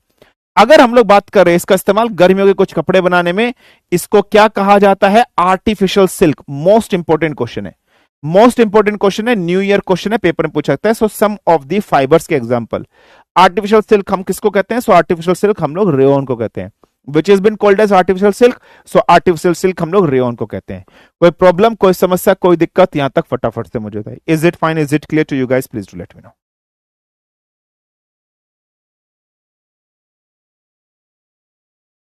डन है, क्लियर, गॉट इट, अंडरस्टूड। आप 2-3 बार में पढ़ोगे बेटा सब याद हो जाता है, ऐसा कुछ नहीं कि याद नहीं होंगे, 2-3 बार पढ़ोगे याद हो जाएंगे। लास्ट टॉपिक इस चैप्टर की, डेट इज प्लास्टिक, फिर ये चैप्टर खत्म हो जाएगा। लास्ट टॉपिक इस चैप्टर की, डेट इज प्लास्टिक। प्लास्टिक के बारे में पढ़ते हैं। रबड़ हो गया, फाइबर्स हो गया, ठीक है, ये सब क्या है, all these are polymers, all these are polymers. Plastic की अगर हम लोग बात कर रहे हैं, इसकी खोज, ये कुछ नहीं पढ़ना आपको, नथिंग, कुछ नहीं पढ़ना प्लास्टिक के बारे में। मेन चीज आपको पढ़नी है कि अगर हम लोग प्लास्टिक की बात कर रहे हैं तो प्लास्टिक 2 टाइप्स की होती है। Very very very very very important, और यहां से न्यू ईयर क्वेश्चन पूछे जाने की प्रोबेबिलिटी बहुत ज्यादा है। प्लास्टिक दो टाइप की होती है, एक होती है थर्मोप्लास्टिक और एक होती है थर्मोसेटिंग प्लास्टिक। ढंग से समझना, थर्मो का वर्ड मतलब होता है हीट करना, गर्म करना। सेटिंग मतलब जम जाना। मतलब आपके पास कोई प्लास्टिक है, उस प्लास्टिक को आपने गर्म किया, आपने किसी सांचे में सांच दिया। फॉर एग्जाम्पल आपको बोतल बनानी है, प्लास्टिक था, अब मेरे पास एक सांचा होगा, फ्रेम होगा, फर्मा होगा, मोल्डिंग मोल्डिंग होगी, उसके अंदर मैंने इसको रखा और मोल्डिंग होके बोतल बन गई। अब ये मोल्डिंग बन के बोतल बन गई है, इस प्लास्टिक को मैं अब चाहता हूं, ये जो बोतल बन गई है यार, मेरे को बोतल नहीं चाहिए, मेरे को कोई और प्लास्टिक बनानी है। मैंने इसको फिर से गर्म किया, हीट किया, और मैंने किसी दूसरे फर्मे में डाल दिया, सांचे में। अगर ये प्लास्टिक सिर्फ एक बार बन सकती है, एक बारी कुछ चीज इससे बन सकती है, दोबारा आप इसको हीट करके दोबारा कन्वर्ट नहीं कर सकते किसी फॉर्म में, ऐसी प्लास्टिक की जिसमें एक बार सेट हो जाती है, ऐसी प्लास्टिक को थर्मोसेटिंग कहते हैं। लेकिन वो प्लास्टिक इसको मल्टीपल टाइम्स आप हीट करो, गर्म करो, नया शेप एंड साइज मोल्डेड कर दो, उसको कहते हैं thermoplastic. Multiple time shape size change कर सकते हो गर्म करके, इसका सिर्फ एक टाइम ही शेप साइज चेंज हो सकता है गर्म करके। तो such type is being called as thermoplastic and thermosetting. जैसे लिखा है, such plastic which can be heated repeatedly and molded into various shapes are being called as thermoplastic। और जो सिर्फ एक बार होगी वो थर्मोसेटिंग होगी। थर्मोप्लास्टिक के एग्जाम्पल, ये नहीं पढ़ना आपको, कुछ नहीं पढ़ना, required nothing. Examples of thermoplastic, thermoplastic example क्या है? पॉलीथीन, आप पढ़ चुके हो, पॉलीथीन अभी आपने पढ़ा था। तो ये क्या है बेटा, इसमें क्या इथिलीन है, इथिलीन का फॉर्मूला याद रख लेना। तो पॉलीमरेशन किसका कर दो, इथीन का कर दो, पॉलीथीन से बनता है। इसका इस्तेमाल पाइप बनाने में, चेयर बनाने में, प्लास्टिक के टेबल, प्लास्टिक का बैग, प्लास्टिक के टॉयज वगैरह बनाने।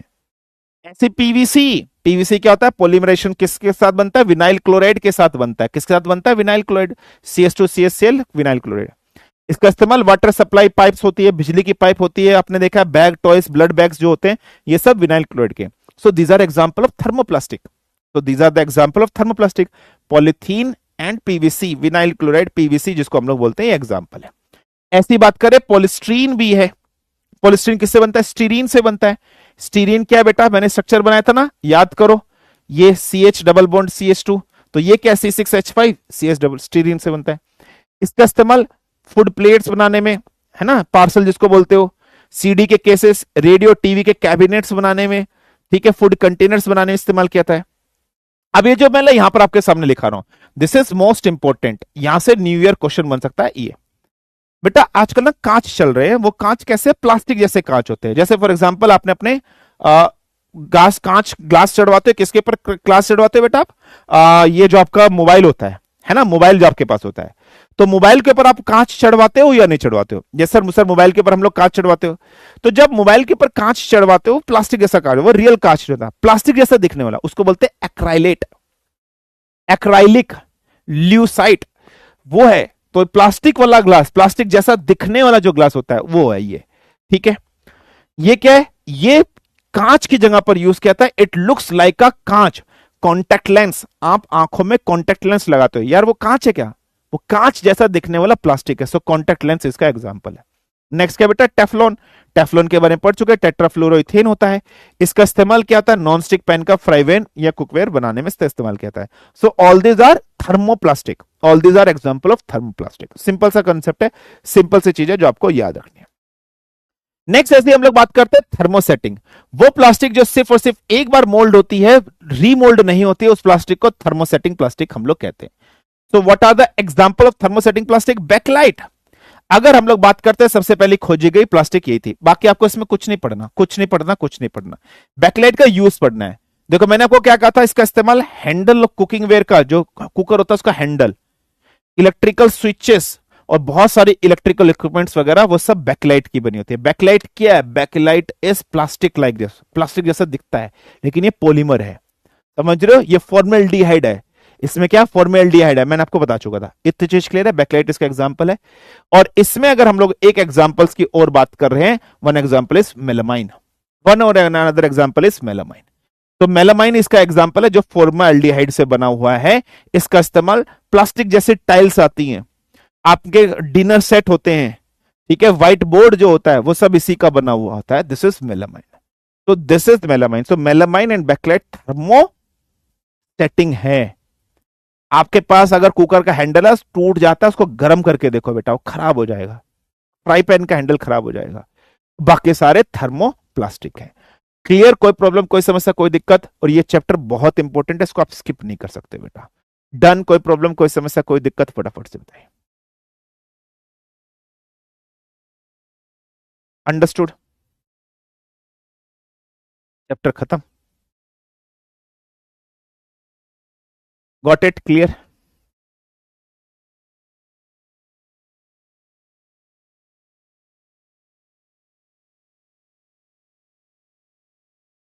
डन?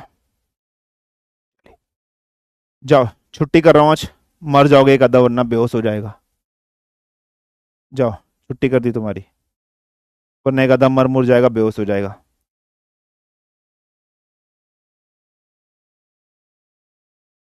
नहीं पढ़ा रहा मैं और, ठीक है? बाकी मैं रिकॉर्डेड दूंगा, मैं लाइव पढ़ाऊंगा ही नहीं। मैं लाइव पढ़ाऊंगा ही नहीं।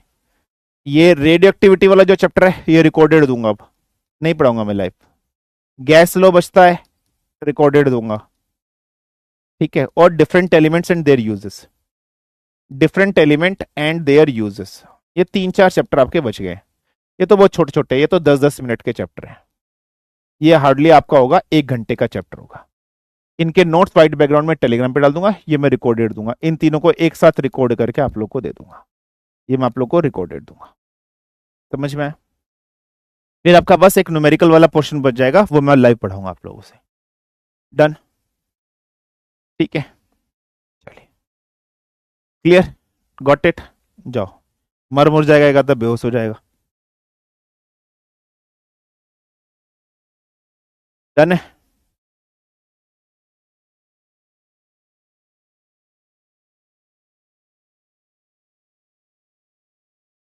ठीक है, कोई नहीं बेटा, आज बहुत हो गया, ज्यादा कंटेंट हो जाएगा, कोई नहीं। ठीक है, लाइव बस एक क्लास पढ़ाऊंगा जिसमें न्यूमेरिकल पढ़ाने हैं, जिसमें न्यूमेरिकल कराने हैं, वो क्लास बस मैं लाइव लूंगा। Only that class will I take live. ठीक है? अरे नहीं, ये रिकॉर्डेड ही देना है, कुछ लोगों की वजह से नहीं बेटा, ये रिकॉर्डेड ही देना है। ये तो इसमें सब चीज रटने वाली है, जैसे चैप्टर रटने वाला था ऐसे ही है। ये रिकॉर्ड है, ये तो मैं पहले भी रिकॉर्डेड देने वाला था ना, ऐसा कुछ नहीं है कि कुछ बच्चों के, ऐसा कुछ नहीं है यार। ये वाला मैं लाइव लूंगा, न्यूमेरिकल वाला पोर्शन, सेपरेशन टेक्निक वाला जो पोर्शन है ना, सेपरेशन टेक्निक वाला जो छोटी सी टॉपिक बची हुई है, ये सब मैं आपके लाइव लूंगा। All this will be taken live. ये तो मैं रिकॉर्डेड ही कराने वाला था। ठीक है सर, कल फिजिकल लेक्चर मिल जाएगा? हाँ कल मिल जाएगा आप लोगों को। कल नहीं मिलेगा, परसों मिल जाएगा। मॉडर्न फिजिक्स वाला लेक्चर आपको मिल जाएगा। मॉडर्न फिजिक्स वाला जो लेक्चर है वो आपको मिल जाएगा। ठीक है, चलिए, थैंक यू वेरी मच। ठीक है, फिर सेल्फ खुश रहिएगा, बढ़िया रहेगा। सर आफ्टरनून में दे देना, ठीक है बेटा? ठीक है, ठीक है, ठीक है, चलिए। हाँ आएगा आएगा आएगा, नोट्स में डाल दूंगा, टेलीग्राम चैनल पे डाल रहा हूँ आप लोग। ठीक है, thank you very much, take care of yourself, खुश रहिए, जहाँ रहिए मस्त रहिए, बढ़िया रहिए, जबरदस्त रहिए। इसी के साथ जय हिंद, जय भारत, धन्यवाद, तगड़े रहो, बाय बाय, टेक केयर। सब पढ़ाएंगे, इलेक्ट्रोस्टैटिक्स, इलेक्ट्रोस्टैटिक्स सब कराऊंगा, टेंशन मत लो, सब मिल जाएगा, सब मिल जाएगा।